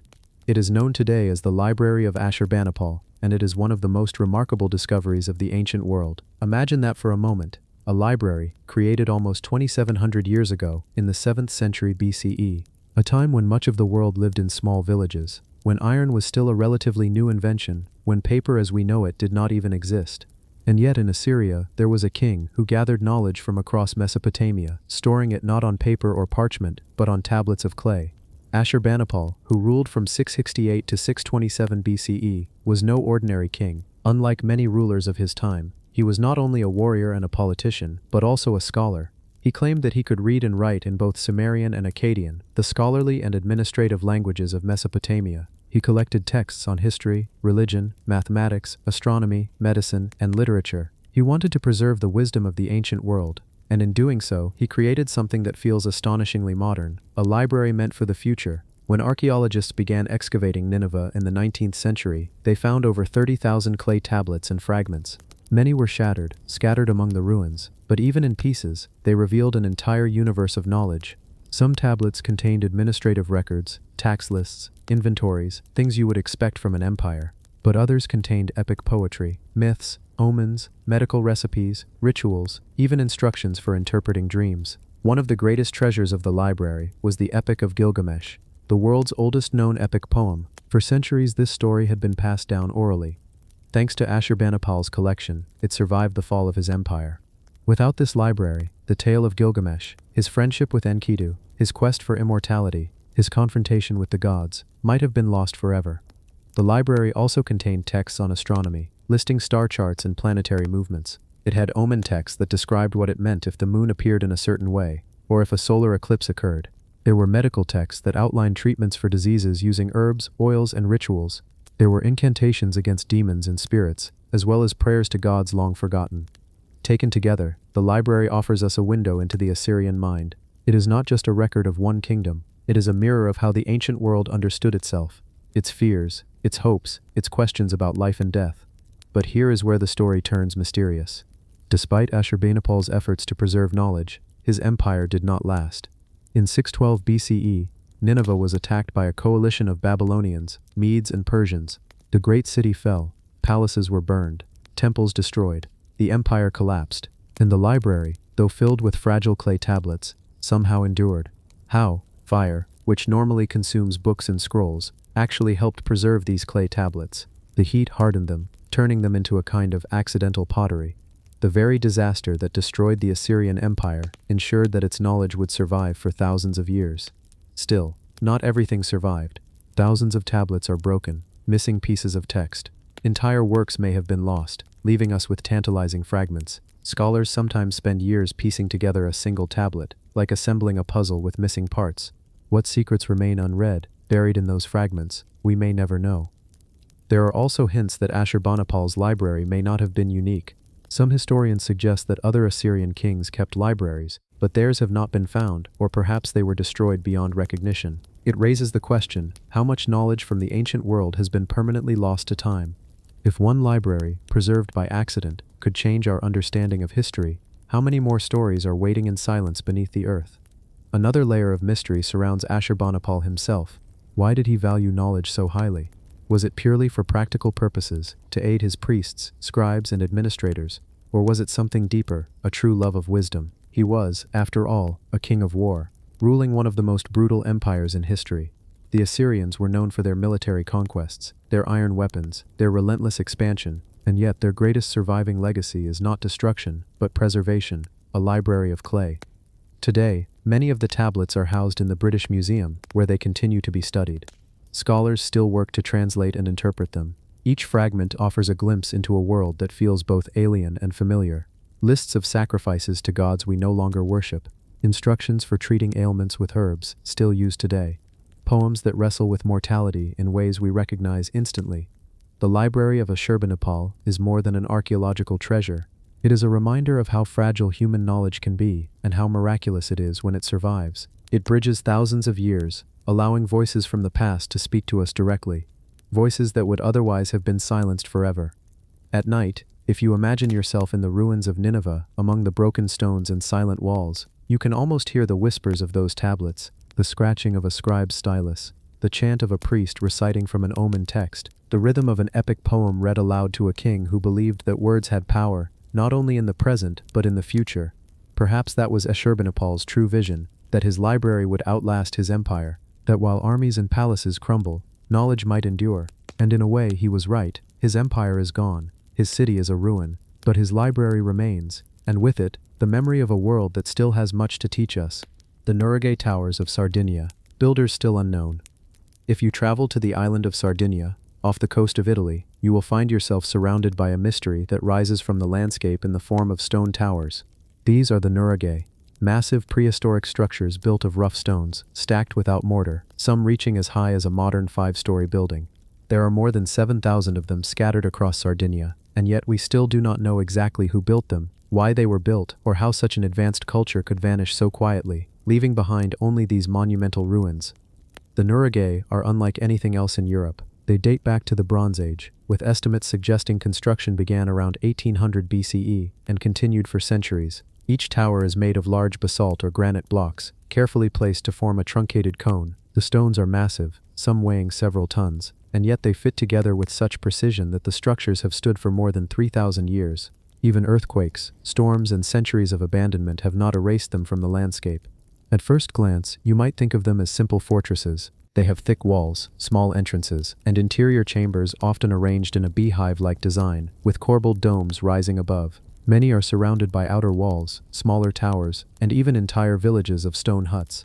Some form complex networks, with corridors, stairways, and hidden rooms. They look defensive, almost like castles from a much later time. But archaeologists are not so sure. The truth is, we do not know the real purpose of the Nuraghe. Some believe they were built as fortresses, to protect communities during times of conflict. Others argue they may have been temples, places for rituals dedicated to deities now lost to memory. There are suggestions that they were symbols of power, built by chieftains or tribal leaders to assert dominance. And some researchers think they might even have served astronomical purposes, aligned with the stars or solstices, a kind of prehistoric observatory. The people who built them are today referred to as the Nuragic civilization. Yet, strangely, we know almost nothing about them. They left behind no written records, no clear art, and no monuments that identify kings, rulers, or gods. All we have are the towers, fragments of pottery, bronze figurines, and scattered remains of their settlements. It is as though they lived, thrived, and then disappeared, leaving us only silent stones to guess their story. One of the most intriguing aspects of the Nuraghe is the sheer scale of their construction. Building one tower would have required an immense amount of labor, organization, and engineering knowledge. To move the stones, lift them into place, and construct domes without mortar would have taken generations of expertise. And yet, there are thousands of them. This was not the work of a single village or tribe. It suggests an entire culture dedicated to these structures, with a shared vision and purpose we still cannot decode. When you walk among the ruins today, you feel the weight of that mystery. Some towers rise high above the landscape, while others are broken, reduced to piles of stone. In some places, nuraghi appear in clusters, dominating a valley or standing on hilltops like watchful guardians. They seem to form a network, as if designed to be seen from one to another across the land, like a prehistoric communication system. And yet, questions remain. Why did this culture build so many towers? Why invest so much effort in structures that, to our eyes, do not serve a clear function? Were they built for defense, religion, or something else entirely? And most importantly, what happened to the people who built them? Archaeologists have uncovered bronze statuettes from the Nuragic culture, depicting warriors, ships, and animals. These suggest a society with advanced metalworking skills and perhaps a maritime tradition. But the sudden decline of the Nuragic civilization around the time of the Roman expansion leaves scholars puzzled. Were they absorbed by other cultures? Were they weakened by internal strife, famine, or disease? Or did their society simply transform, leaving the Nuragia as relics of a past identity? One fascinating possibility is that the Nuragia played a role in ritual gatherings. Some sites include wells and sacred springs nearby, hinting at water worship or fertility rites. Others have chambers aligned with celestial events, such as the rising sun at solstices. If true, these towers might have been centers of both political power and spiritual life, places where people gathered to connect with both the earth and the heavens. To this day, the Nuragia continue to defy easy explanation. They are recognized by UNESCO as a World Heritage Site, celebrated as unique to Sardinia. And yet, even with decades of excavation and research, no single theory has fully explained them. They remain a riddle carved in stone, a message from the Bronze Age that has not yet been translated. When night falls over Sardinia and the wind moves through the valleys, the towers take on a different presence. Standing in silence, they almost feel alive, like ancient watchers that refuse to reveal their secrets. You cannot help but wonder, what ceremonies took place here under the stars? What voices echoed in these stone chambers? What dreams belonged to the builders whose names are now forgotten? The Nuragai are not just ruins, they are questions about human ambition, belief, and memory. And like so many of the world's great archaeological mysteries, they remind us that history is never as complete as we imagine. Sometimes the stones speak, but not loudly enough for us to understand. The Gobestan petroglyphs, rock art older than history. On the dusty plains of Azerbaijan, not far from the shores of the Caspian Sea, lies a place that feels almost like another world. It is called Gobestan, and scattered across its rocky hills are thousands of carvings, animals, humans, symbols, and scenes, etched into stone by hands that lived tens of thousands of years ago. These are the Gobestan petroglyphs, and they are among the oldest known rock art sites in the world. The carvings stretch back an almost unimaginable span of time. Some of them date to the Upper Paleolithic period, around 40,000 years ago. Others belong to the Neolithic, the Bronze Age, or even later. It is not one culture that carved them, but many, across millennia, each generation adding its mark to the same stones. And together they form a kind of library, not of words, but of images. A story told in lines scratched into rock, long before writing was ever invented. At first glance, the carvings may seem simple. Stick figures of humans, outlines of animals, circles, lines. But look closer, and they come alive. You see hunters chasing wild goats with bows. You see dancers holding hands in what appears to be a ritual circle.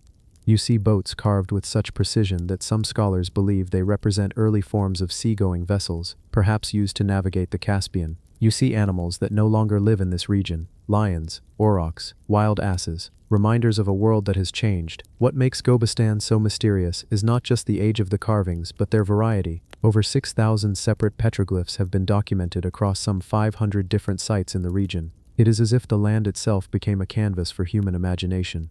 These carvings were not casual doodles. They were deliberate, intentional, and deeply meaningful to the people who made them. But what exactly did they mean? That remains the great question. Some scholars interpret the dancing figures as part of fertility rituals, meant to bring abundance to the community. Others see the hunting scenes as both documentation and magic, a way to record events, but also perhaps a way to ensure success in future hunts. The boats are especially intriguing, because they suggest that these ancient people had a connection to the sea, long before we imagine complex navigation in this part of the world.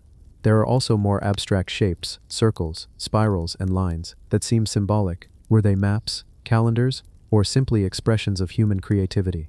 Without a written key, we can only guess.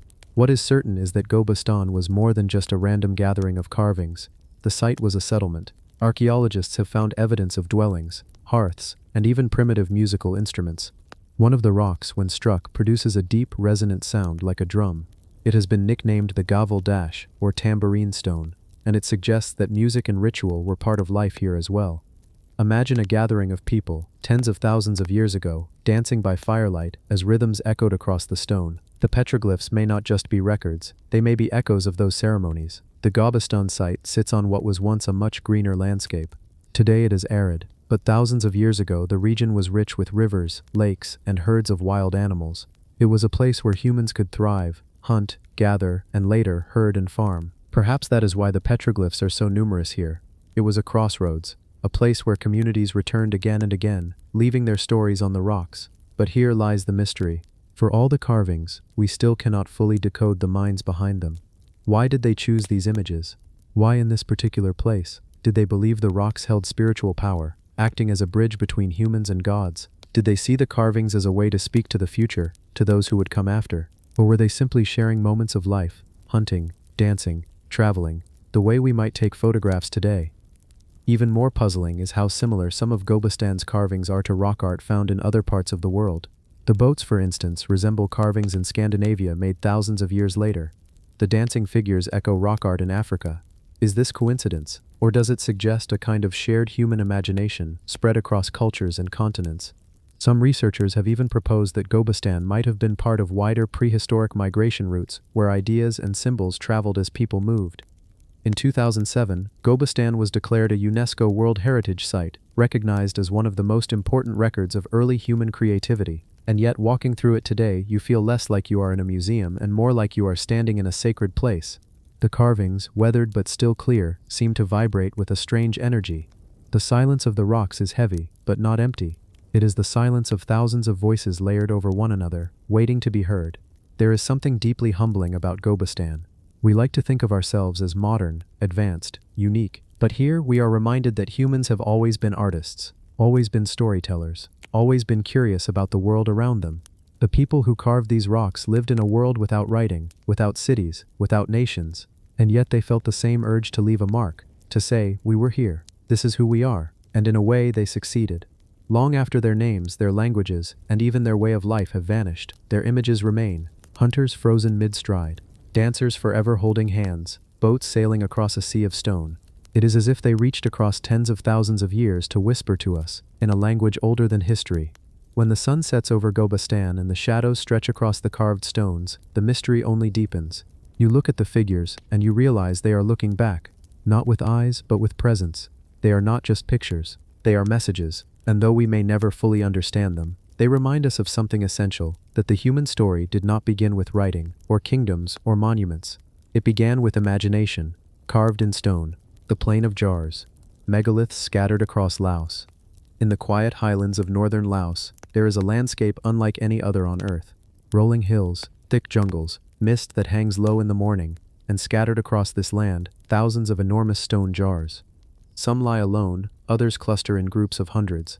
They vary in size, from small enough for one person to move, to towering monoliths weighing several tons, and together, they form one of the most haunting and puzzling mysteries of archaeology, the plain of jars. At first sight, the jars look strange and almost out of place. They are carved from sandstone, limestone, and granite, shaped into cylinders with hollowed interiors.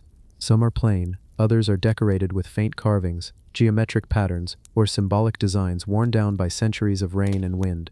A few have been found with stone lids. Most are open to the sky, filled now with rainwater, leaves, or silence. The immediate question is obvious: what were they for? Why did an ancient culture carve thousands of massive jars and scatter them across the hills of Laos? Local legends offer a colorful explanation. According to one story, a race of giants once lived here. After a victorious battle, they celebrated with rice wine brewed in enormous jars, so big they could drink together from them. Another tale says the jars were used by a king to brew alcohol for his army, providing drink during long campaigns. These legends carry the flavor of myth, but behind them may lie kernels of truth. Archaeologists began studying the jars seriously in the 1930s, and what they found deepened the mystery. Inside and around the jars, they discovered fragments of human bones, teeth, and burial goods. Some jars appear to have been associated with cremations, others with inhumations. This suggests the jars were not simply storage containers or wine vats. Instead, they may have served as part of elaborate funerary rituals. One theory is that the jars were used as distilling vessels. Bodies may have been placed inside the jars, exposed to the elements until the flesh decomposed, leaving only bones behind. After this process, the remains could be removed and buried in nearby pits. In this interpretation, the jars were not for wine or grain, but for death, an intermediate stage in the journey of the soul. Another possibility is that the jars symbolized wombs, returning the dead to a kind of stone cradle before they passed into the afterlife. The rounded shapes, the hollow interiors, and their monumental presence could have carried deep symbolic meaning, representing both death and rebirth. Yet despite decades of excavation, no single answer has been proven. The jars do not have inscriptions. They do not reveal the names of the people who carved them, or the culture that made them. They stand as mute witnesses to a civilization that left no written history, only stone. Adding to the puzzle is the sheer scale of the site. The jars are spread across more than 90 separate sites, covering a vast area of northern Laos. Some sites contain a handful of jars, others hundreds. In total, archaeologists estimate there may once have been over 10,000 jars, though many have been lost or buried. To carve, transport, and position so many massive stones would have required a highly organized society with advanced knowledge of quarrying and labor coordination. And yet we do not even know what they called themselves. Dating the jars has also proven difficult. Some evidence suggests they were made around 500 BCE, while other research points to even earlier origins, perhaps as far back as 2,000 years ago. Without inscriptions or written records, the timeline remains blurry. What we do know is that the jars stood long before recorded history reached this part of Southeast Asia, and they have endured through war, weather, and time. Tragically, the Plain of Jars has also been scarred by modern history. During the Vietnam War, Laos was heavily bombed, and many areas of the Plain of Jars remain littered with unexploded ordnance to this day. This has made excavation dangerous, limiting research, and leaving much of the mystery unsolved. Even today, archaeologists must tread carefully, both literally and figuratively, when exploring the landscape. And yet, despite these challenges, the jars continue to draw attention. In 2019, the Plain of Jars was added to the UNESCO World Heritage List, recognized as one of the world's most important archaeological mysteries. The government of Laos, with international partners, works to clear ordnance and preserve the jars so future generations can study and marvel at them. Standing among them, the feeling is hard to describe. The jars are silent, but they radiate presence. They are scattered across fields and forests, like the remnants of a forgotten civilization, some lean, broken, and weathered. Others stand proud, their openings gazing skyward. They are too deliberate to be random, too massive to be trivial. Each one is a question carved in stone. Were they monuments to the dead? Were they vessels of the soul? Or were they something entirely different, something we cannot yet imagine? When the sun sets over the Plain of Jars, shadows lengthen and the air cools. The jars seem to multiply in the dim light, as if the land itself is filled with ghostly silhouettes. You walk among them and feel the pull of time, a reminder that human history is not just written in books or carved in temples, but scattered in places where we least expect it. The Plain of Jars is a mystery, not because we know nothing, but because we know just enough to realize how much is missing. We see the stones, the bones, the fragments, but the people themselves remain hidden. Their voices are gone, their rituals forgotten, their names erased. All that is left are the jars, massive and silent, keeping their secrets for thousands of years. Perhaps that is their true power, not as vessels of grain, or wine, or even the dead, but as vessels of wonder. They remind us that human creativity has always reached beyond the practical, into the symbolic, the spiritual, the unknown. And in that way, the Plain of Jars is still doing its work. It is still making us ask questions, still challenging us to imagine the lives of those who came before, still keeping us awake, or perhaps gently guiding us into dreams with the mystery of stone. The Zhubruk idol, Slavic god statue with 4 faces. In the quiet river valleys of Ukraine, near the Zhubruk River, archaeologists and historians stumbled upon a stone figure unlike any other. It is called the Zhubruk idol, a mysterious statue carved from limestone, standing over 2 meters tall, dating back to the 9th or 10th century CE. This idol is unusual, not just for its age, but for its intricate design and what it may reveal about the beliefs of the ancient Slavs. The first thing that strikes anyone looking at the Zhubruk idol is its faces, 4 faces carved into a single body, each looking in a different direction. One face gazes to the east, another to the west, the third to the north, and the fourth to the south. Some scholars interpret this as a symbol of omniscience, a god who watches over all directions, all corners of the world. Others suggest that it represents the four seasons, or perhaps the cycle of life itself: birth, life, death, and rebirth. The statue stands on a stepped base, which appears to represent the three levels of the world according to Slavic cosmology: the underworld, the earthly realm, and the heavens above. The body of the idol is carved in layers, each showing scenes of human and divine activity.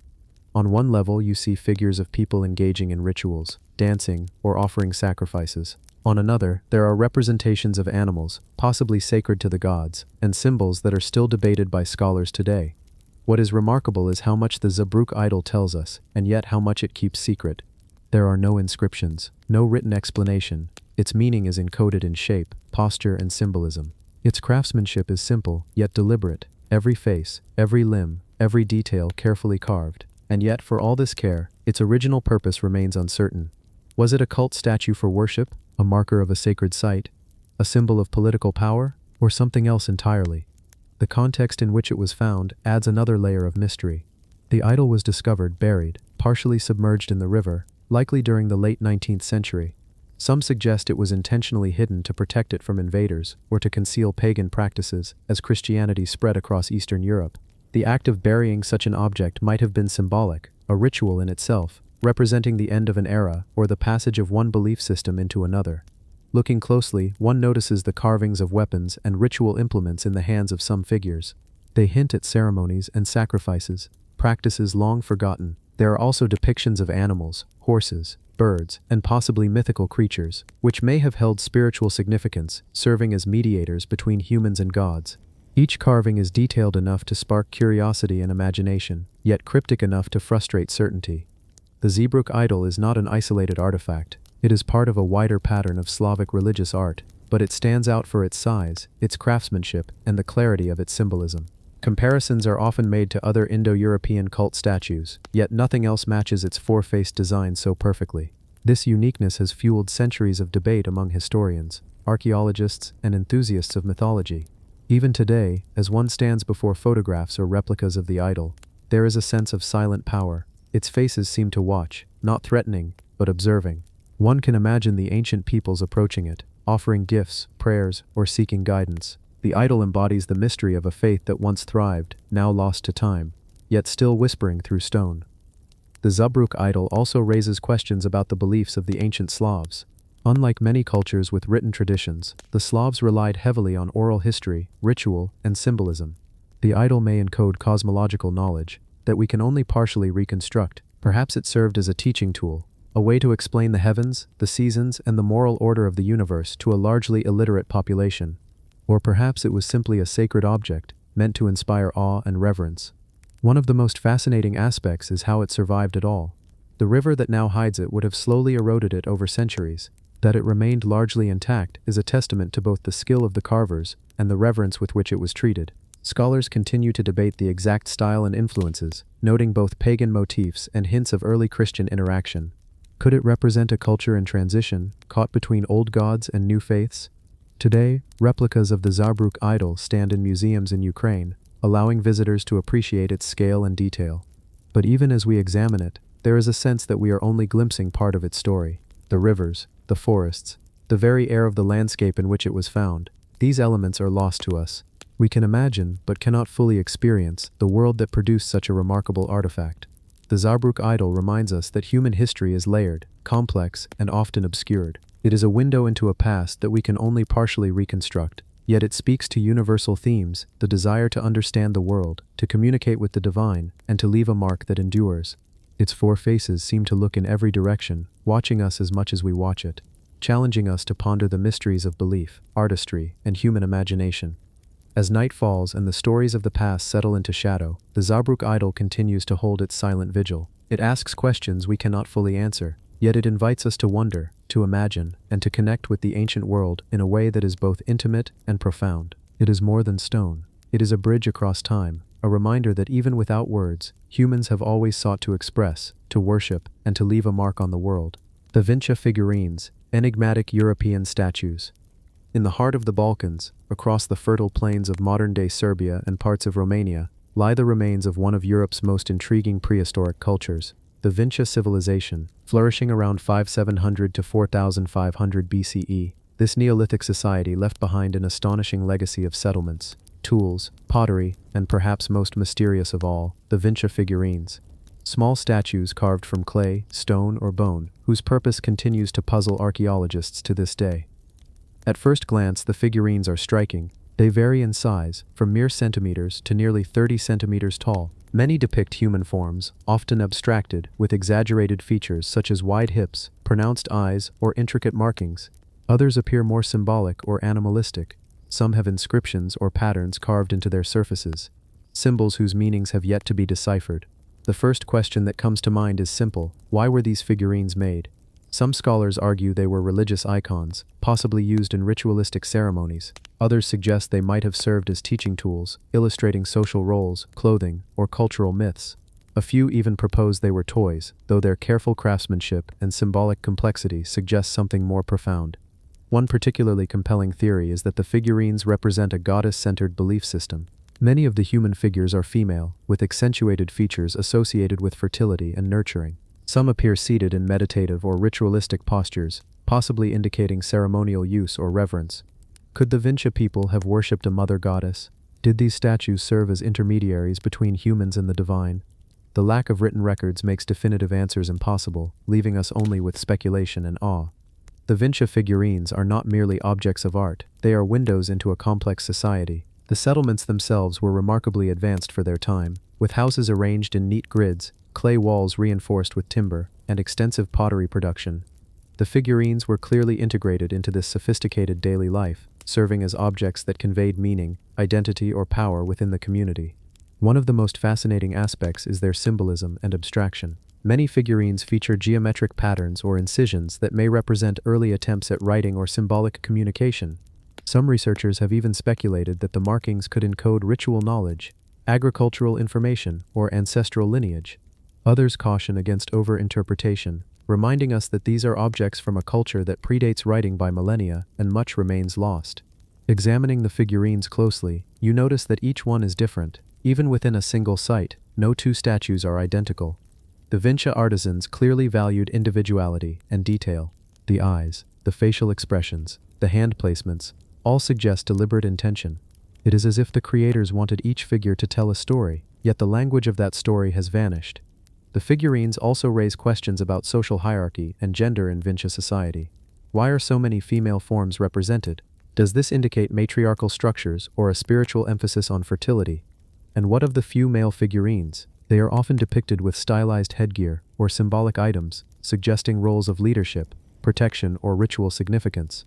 In a society without written records, these small statues may have been one of the few ways to communicate identity, status, or spiritual beliefs.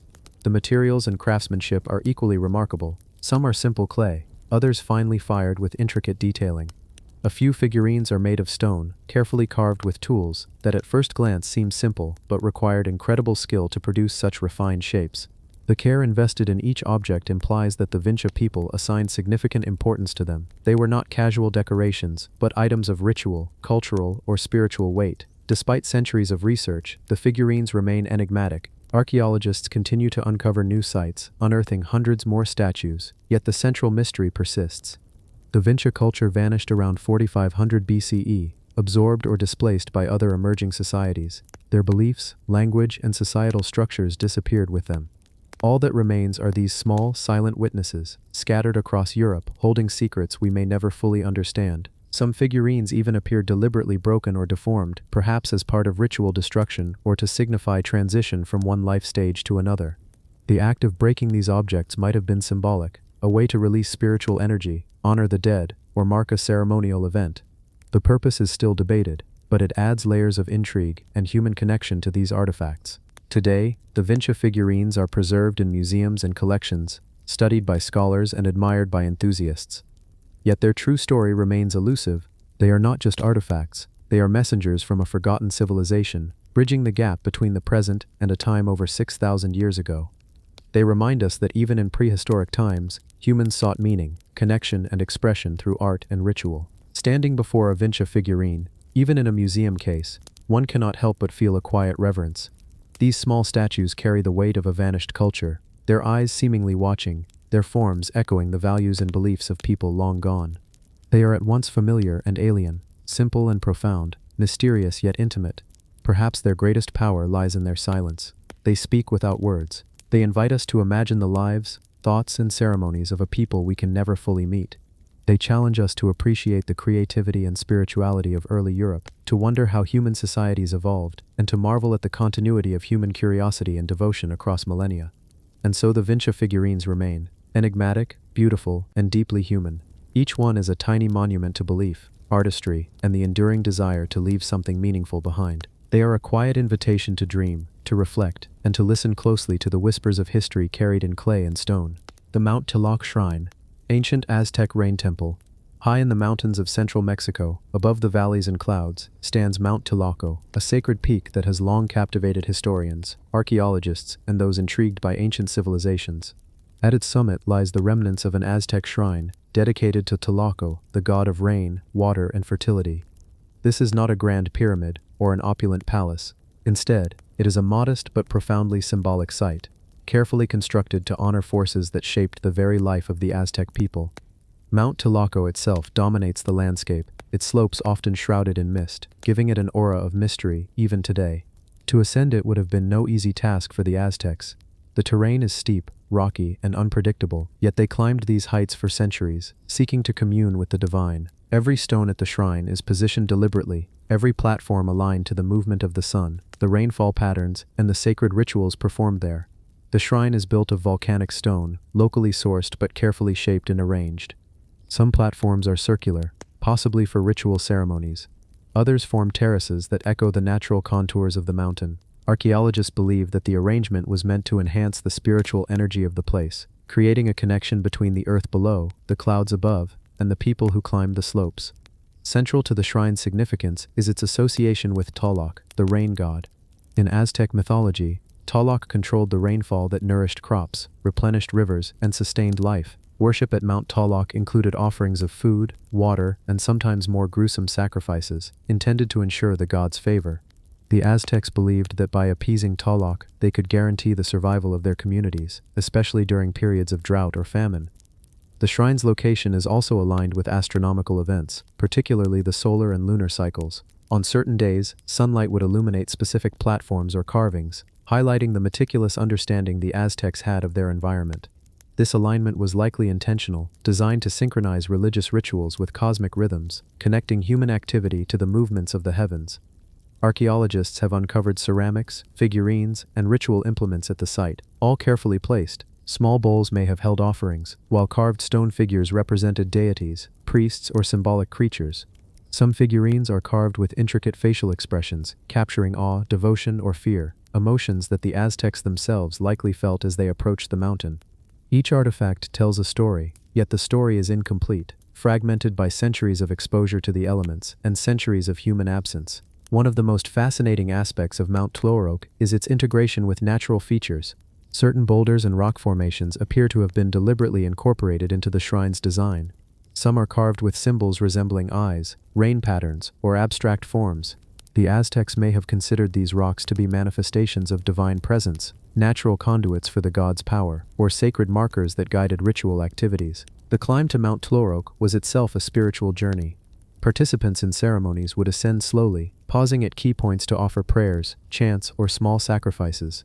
The physical exertion, combined with the awe-inspiring scenery, likely enhanced the sense of connection to the divine, making the journey as important as the destination. Modern visitors, hiking the same paths today, can sense this ancient energy, imagining the footsteps of those who came before them, driven by faith and the hope of rain. The shrine also raises questions about Aztec engineering and planning. Despite its remote location, the platforms and terraces were constructed with precision.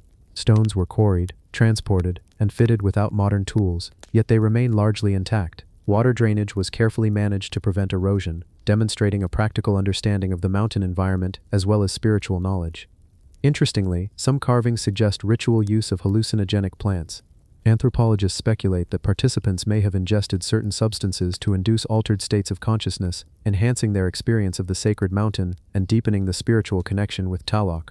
These rituals would have combined sensory experience, physical exertion, and reverence, creating moments of profound communal and individual significance. Even after the fall of the Aztec Empire, Mount Tlaloc continued to inspire awe. Spanish chroniclers mentioned local legends of divine punishment, hidden treasures, and sacred ceremonies atop the peak. Over the centuries, erosion, landslides, and human activity have altered the shrine, yet its spiritual and cultural impact remains tangible.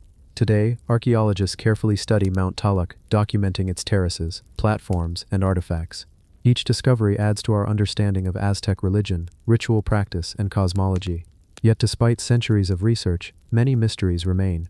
The full extent of its ceremonies, the specific meanings of symbols, and the experiences of participants are beyond our grasp.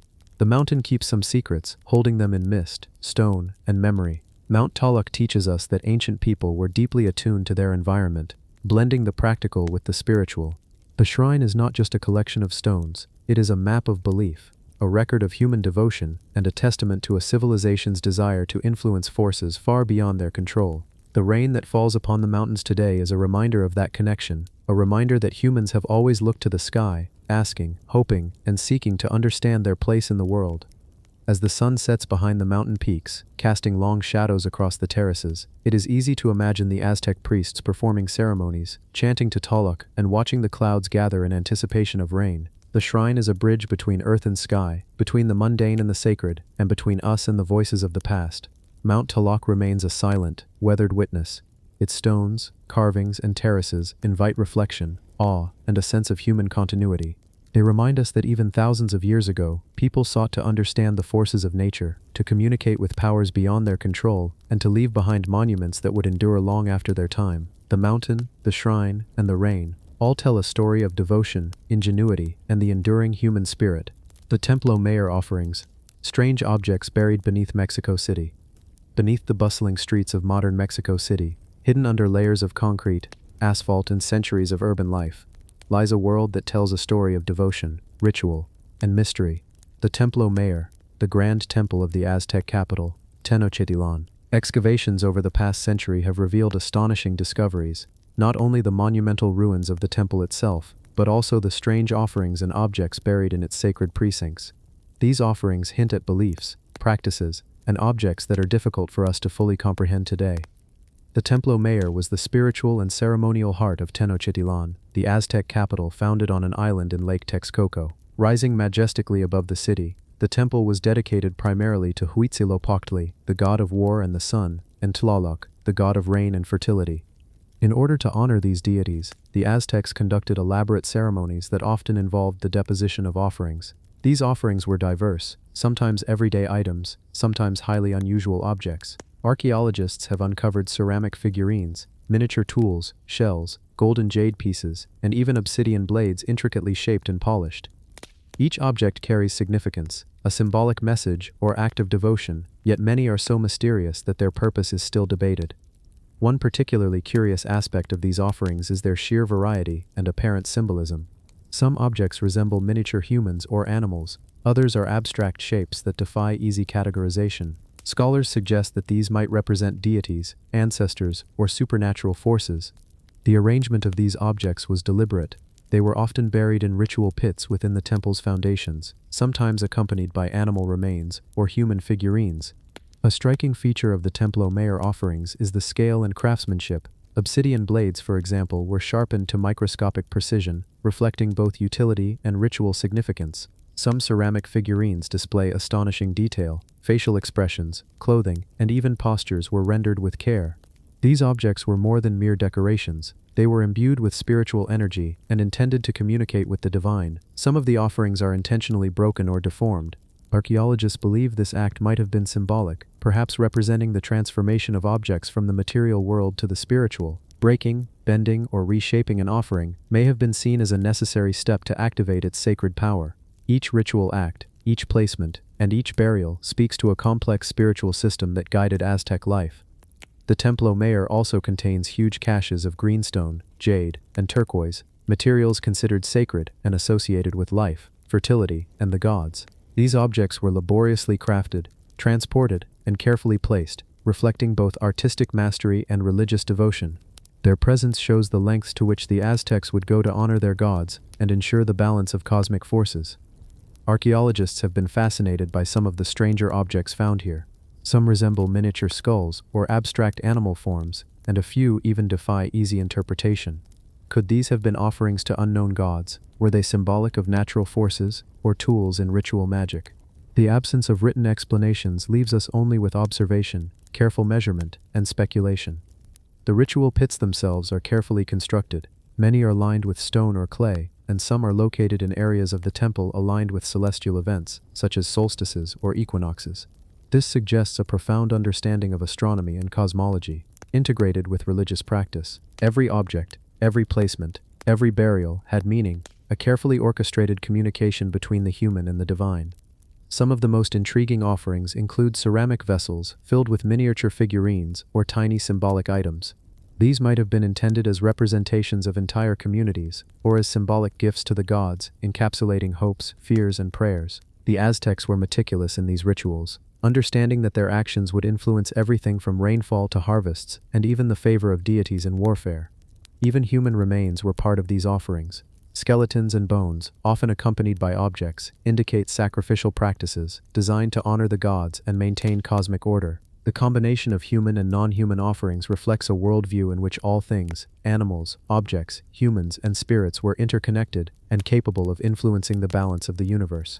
Exploring the Templo Mayor offerings today, archaeologists and visitors are struck by the sheer density and variety of objects. Layer upon layer of ceremonial deposits reveal centuries of devotion. Despite the passage of time, these offerings retain an aura of mystery and power. They are silent messages, buried beneath the modern city, waiting to tell their story to those who listen carefully. The location of Mexico City adds another layer of fascination.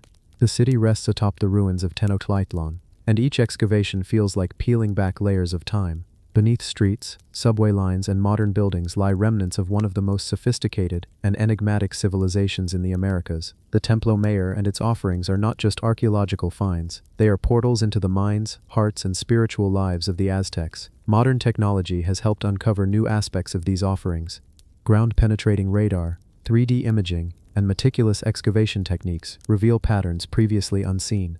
Certain pits show repetitive arrangements of objects, suggesting ritual choreography, where items were placed according to precise rules and symbolism. The deeper researchers look, the more they realize how much we have yet to understand. Perhaps the most powerful aspect of the Templo Mayor offerings is the sense of human connection they evoke. Each figurine, each blade, each tiny vessel represents an individual's act of devotion, hope, or fear. They remind us that even thousands of years ago, humans grappled with the mysteries of nature, the unpredictability of life, and the desire to communicate with forces beyond their control. And so, beneath the streets of Mexico City, the Templo Mayor continues to whisper. Its offerings remain, silent but potent, waiting to be understood. They speak of devotion, artistry, and the enduring human quest to connect with something larger than ourselves. Each object is a testament to belief, creativity, and the mysterious, ever-present longing to bridge the gap between the earthly and the divine. Even today, walking among the ruins, one can imagine the ceremonies, priests chanting, offerings placed in sacred pits, the city around the temple alive with activity. The objects themselves seem to hold memories, capturing fragments of Aztec thought and emotion, allowing us, millennia later, to glimpse a world that once flourished and then vanished, leaving behind mystery in stone and clay. The mystery of Gunung Kawi. Rock-cut shrines in Bali. Nestled deep in the lush valleys of Bali, Indonesia, amidst the whispering rivers and towering rice terraces, lies Gunung Kawi, an extraordinary archaeological site that seems to emerge from the very rock itself. Here, carved into cliffs that rise sharply from the riverbed, are a series of ancient shrines, cut directly into the volcanic stone. These are not typical temples built with bricks or timber. Instead, each shrine appears to grow from the cliff face, as if the mountain itself had decided to take on sacred form. The site is believed to date back to the 11th century, during the era of the Balinese kings, though precise records are sparse. Gunung Kawi is comprised of 10 rock-cut candi shrines, some nearly 7 meters high, and a collection of smaller carved niches. Each monument has been carefully shaped and positioned, demonstrating an understanding of both architecture and symbolism that continues to fascinate historians and travelers alike. Accessing these shrines requires a journey down a long path, flanked by rice terraces, with the Pakarisan River meandering below. The descent is gradual, calming, and immersive, and it provides an opportunity to take in the surrounding landscape, tropical forests, small waterfalls, and the quiet hum of nature. For the Balinese, this journey itself is part of the spiritual experience, connecting the pilgrim to the sacred energy of the valley. The shrines are carved in a style that blends natural contours with geometric precision. Rectangular niches, vertical grooves, and polished faces coexist with the rough texture of untouched rock.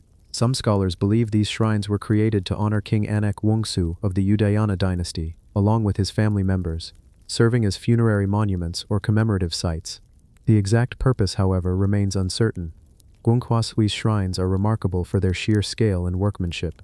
Carving these massive structures directly from the rock would have required skill, patience, and a deep knowledge of stone properties. Yet the tools available at the time were rudimentary: chisels, hammers, and simple abrasives. How the ancient Balinese accomplished such precision while maintaining symmetry and proportion remains a question that continues to intrigue archaeologists. The location of Gwangkwasui is no accident.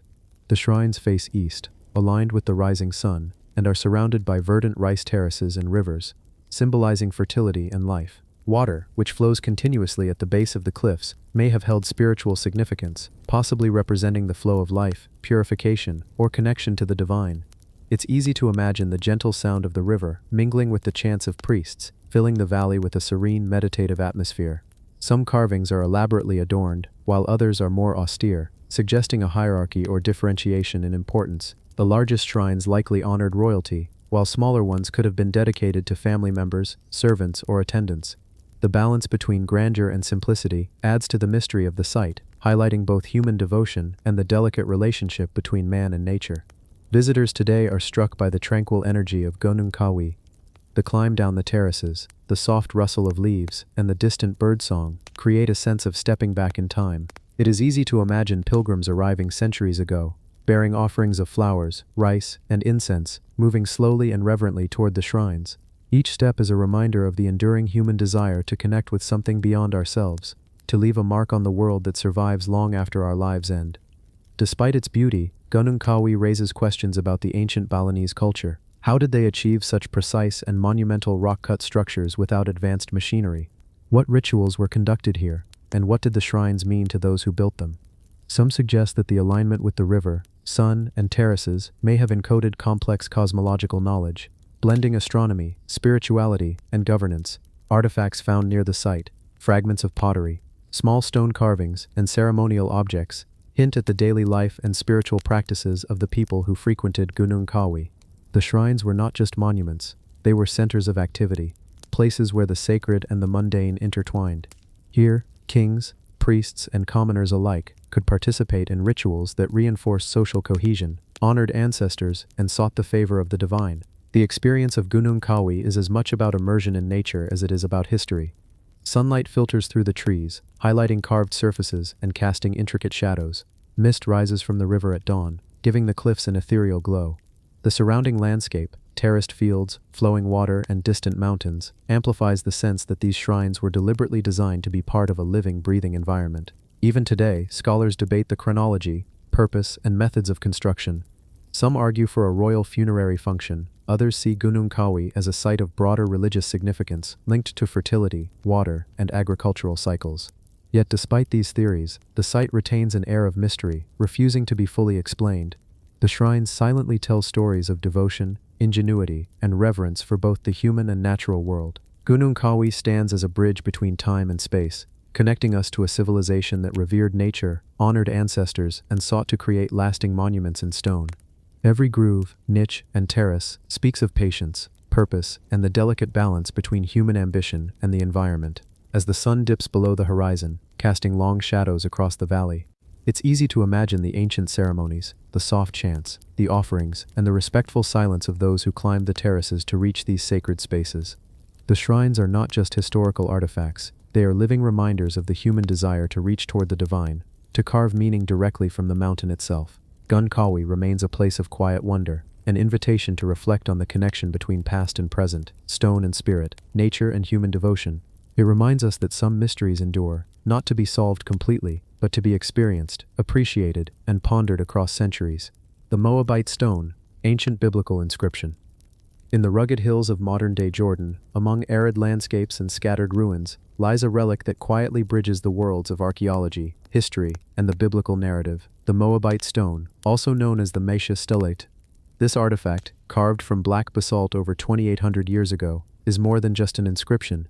It is a message, frozen in stone, a record of kings, battles, and the worldview of the ancient Moabite kingdom. The stone was discovered in 1868 in the ruins of Dibon, the ancient city of Dibon, which was the capital of Moab. Standing nearly a meter tall and carved with carefully etched letters, the stele is a remarkable example of early Semitic writing. Its text records the victories of King Mesha of Moab against the kingdom of Israel, as well as his devotion to the Moabite god Kamesha. Holding the Moabite stone in one's imagination, one can almost picture the king himself, standing on a hill, declaring his triumphs, and commissioning artisans to carve his words into the basalt. This was a deliberate act, meant to preserve memory, claim legitimacy, and communicate divine favor. Every line, every symbol, was carefully chosen to convey a story of power and faith. The inscription is notable not only for its historical content, but also for the clarity of its writing. Each character is carved with precision, suggesting the scribe had a mastery over both form and language. The Moabite script is closely related to early Hebrew, which gives scholars a unique window into the linguistic, cultural, and political interactions of the Levant in the 9th century BCE. As modern archaeologists and linguists study the stele, they uncover layers of information. The text mentions cities, conquests, and alliances, painting a picture of a turbulent era in which kingdoms vied for survival and power. The Moabite stone serves as an extraordinary corroboration of certain biblical events, while also offering perspectives absent from biblical texts. It shows the world through the eyes of a king who was both devout and politically astute.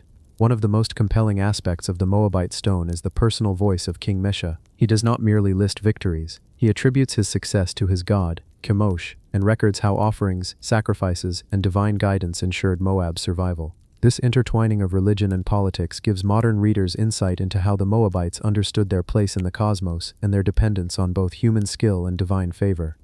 The physical stone itself is remarkable. Black basalt, dense and heavy, was not easy to work with, yet the letters are clear and legible. Scholars marvel at the precision and care taken by the artisans, who had no advanced chisels or modern tools. They relied on rudimentary hammers and chisels, and yet the result has endured for nearly 3 millennia, defying the wear of time and the elements. When examining the text, one notices the structure and flow.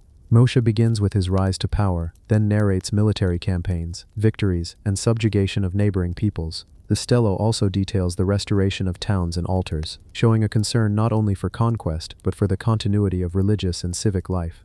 These details hint at a sophisticated bureaucracy, with records, planning, and a sense of historical consciousness far more complex than one might assume for a small kingdom in that era. The Moabite stone also reveals religious practices that have largely disappeared from collective memory. King Mesha frequently emphasizes offerings, sacrifices, and dedications to Chemosh. Certain passages describe rituals to secure favor in battle, including the offering of spoils or symbolic acts of devotion. These lines are not merely ceremonial, they reflect a worldview in which human action and divine will were inseparable. Modern scholars have spent decades deciphering the text, comparing it to biblical accounts, and analyzing its historical context. While some parts are clear, others are fragmented, and a few lines remain enigmatic, leaving room for interpretation and debate. This uncertainty adds to the stone's allure, a silent witness to history that still holds secrets, inviting exploration, conjecture, and imagination. Another fascinating element is the stone's dramatic history after its discovery. Shortly after unearthing it in 1868, the stele was broken into pieces during political and religious disputes. The fragments were scattered, and only part of the original inscription survived. Today, most of these fragments are preserved in the Louvre Museum, with a few remaining in Jordan. Despite its fragmentation, the Moabite stone continues to speak across centuries, its message enduring even in pieces. The Moabite stone challenges modern perceptions of ancient history. It is evidence that small kingdoms, often overlooked in grand narratives, could wield influence, maintain records, and engage in complex political and religious activities. It is a reminder that history is not solely written by empires but also by those who carved their lives, victories, and devotion into stone. Standing before the Moabite stone in imagination, one can almost hear the voices of scribes, the echo of hammers on basalt, and the proud declaration of a king who wanted to ensure that his story, his victories, and his devotion to Chemosh would survive the ages. Every line, every letter, is a testament to human ambition, faith, and the desire to leave a lasting mark. Even today, the stele continues to provoke curiosity. Scholars, tourists, and casual observers alike are drawn to it, pondering the political struggles, religious devotion, and personal ambition embedded within its inscriptions. The stone invites us to reflect not only on the history of Moab, but also on the universal human desire to be remembered, to carve meaning and permanence from the fleeting nature of life. In essence, the Moabite stone is more than an artifact. It is a bridge between the past and the present, a silent chronicle of a world long gone, and a mystery that continues to whisper across the centuries. Its text, etched into cold basalt, speaks of kings, gods, victories, and devotion. It reminds us that even the smallest kingdoms can leave timeless messages for the future, waiting for those who take the time to read, imagine, and wonder. The Sanai Maruyama site, Japan's ancient pit houses. In the northern part of Japan's Honshu Island, near the verdant plains of Aomori Prefecture, lies an archaeological treasure that transports us back nearly 5,500 years. This is the Sanai Maruyama site, one of the largest and most important settlements of Japan's Jomon period, a time when people lived in harmony with nature, long before the advent of rice farming or written records. Walking through the reconstructed site today, it is easy to feel a quiet connection to the past. The settlement stretches across a vast area, revealing the footprints of a society that thrived in pit houses, longhouses, and elevated structures. These dwellings, often dug into the earth, were modest yet ingeniously designed. They provided warmth in harsh winters, shelter from rains, and a comfortable space for families to live, cook, and craft. The pit houses themselves are fascinating. Circular or oval depressions, each carefully dug and lined with wooden posts, often had hearths in the center. Imagine a family gathering around the fire, the soft crackle of burning wood filling the air, while the wind outside whispers through the tall grass. Life here was slow, deliberate, and intimately tied to the natural rhythms of the environment.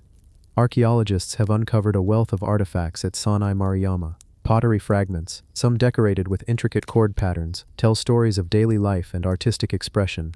Stone tools, finely polished axes, and hunting implements reveal a society skilled in woodworking, fishing, and hunting.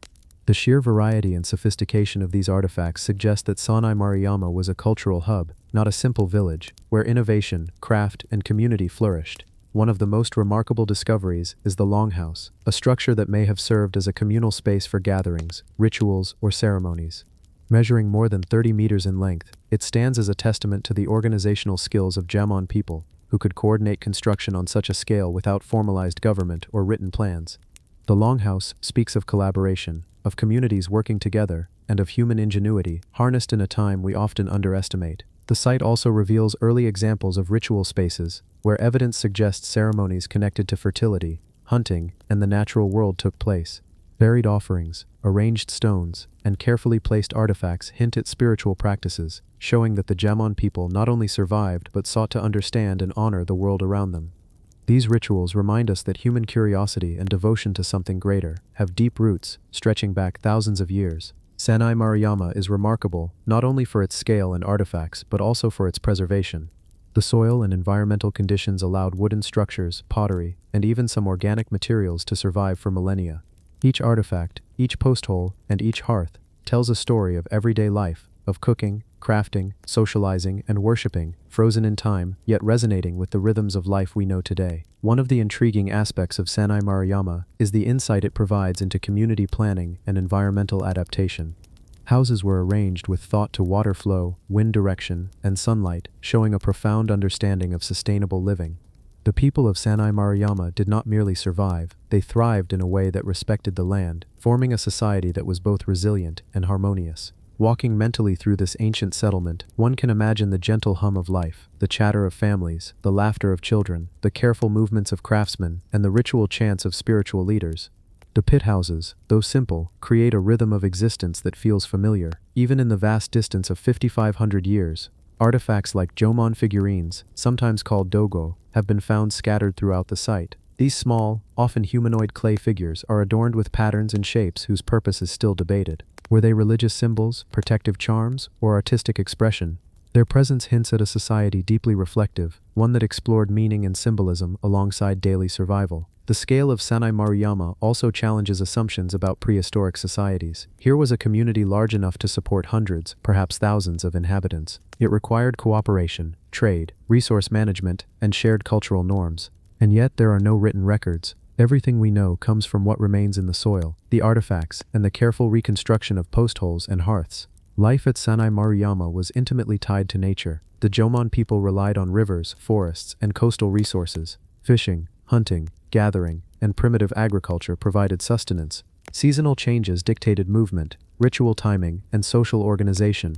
Every artifact, from pottery to tools, reflects this dynamic relationship with the environment, showing a society that understood balance, timing, and adaptation. Even today, walking through reconstructions of pit houses or longhouses, the rhythm of life emerges. One can almost hear the crackle of a fire, smell the smoke mingling with the scent of freshly harvested grain, and see artisans carefully shaping stone tools or decorating pottery.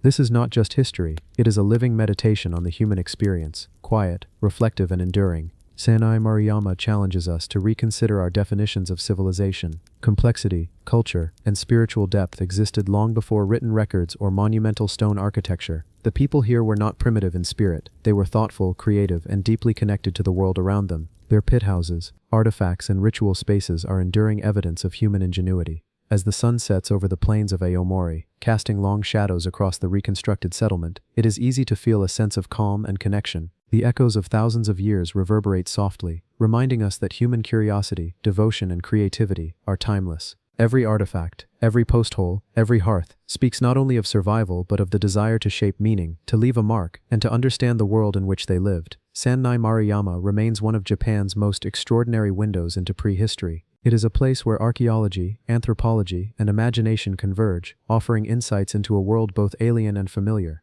For those who wander mentally through its pit houses and longhouses, it becomes clear, the past is not silent. It whispers, teaches, and endures, inviting us to walk slowly, observe closely, and wonder deeply about the lives of those who came before.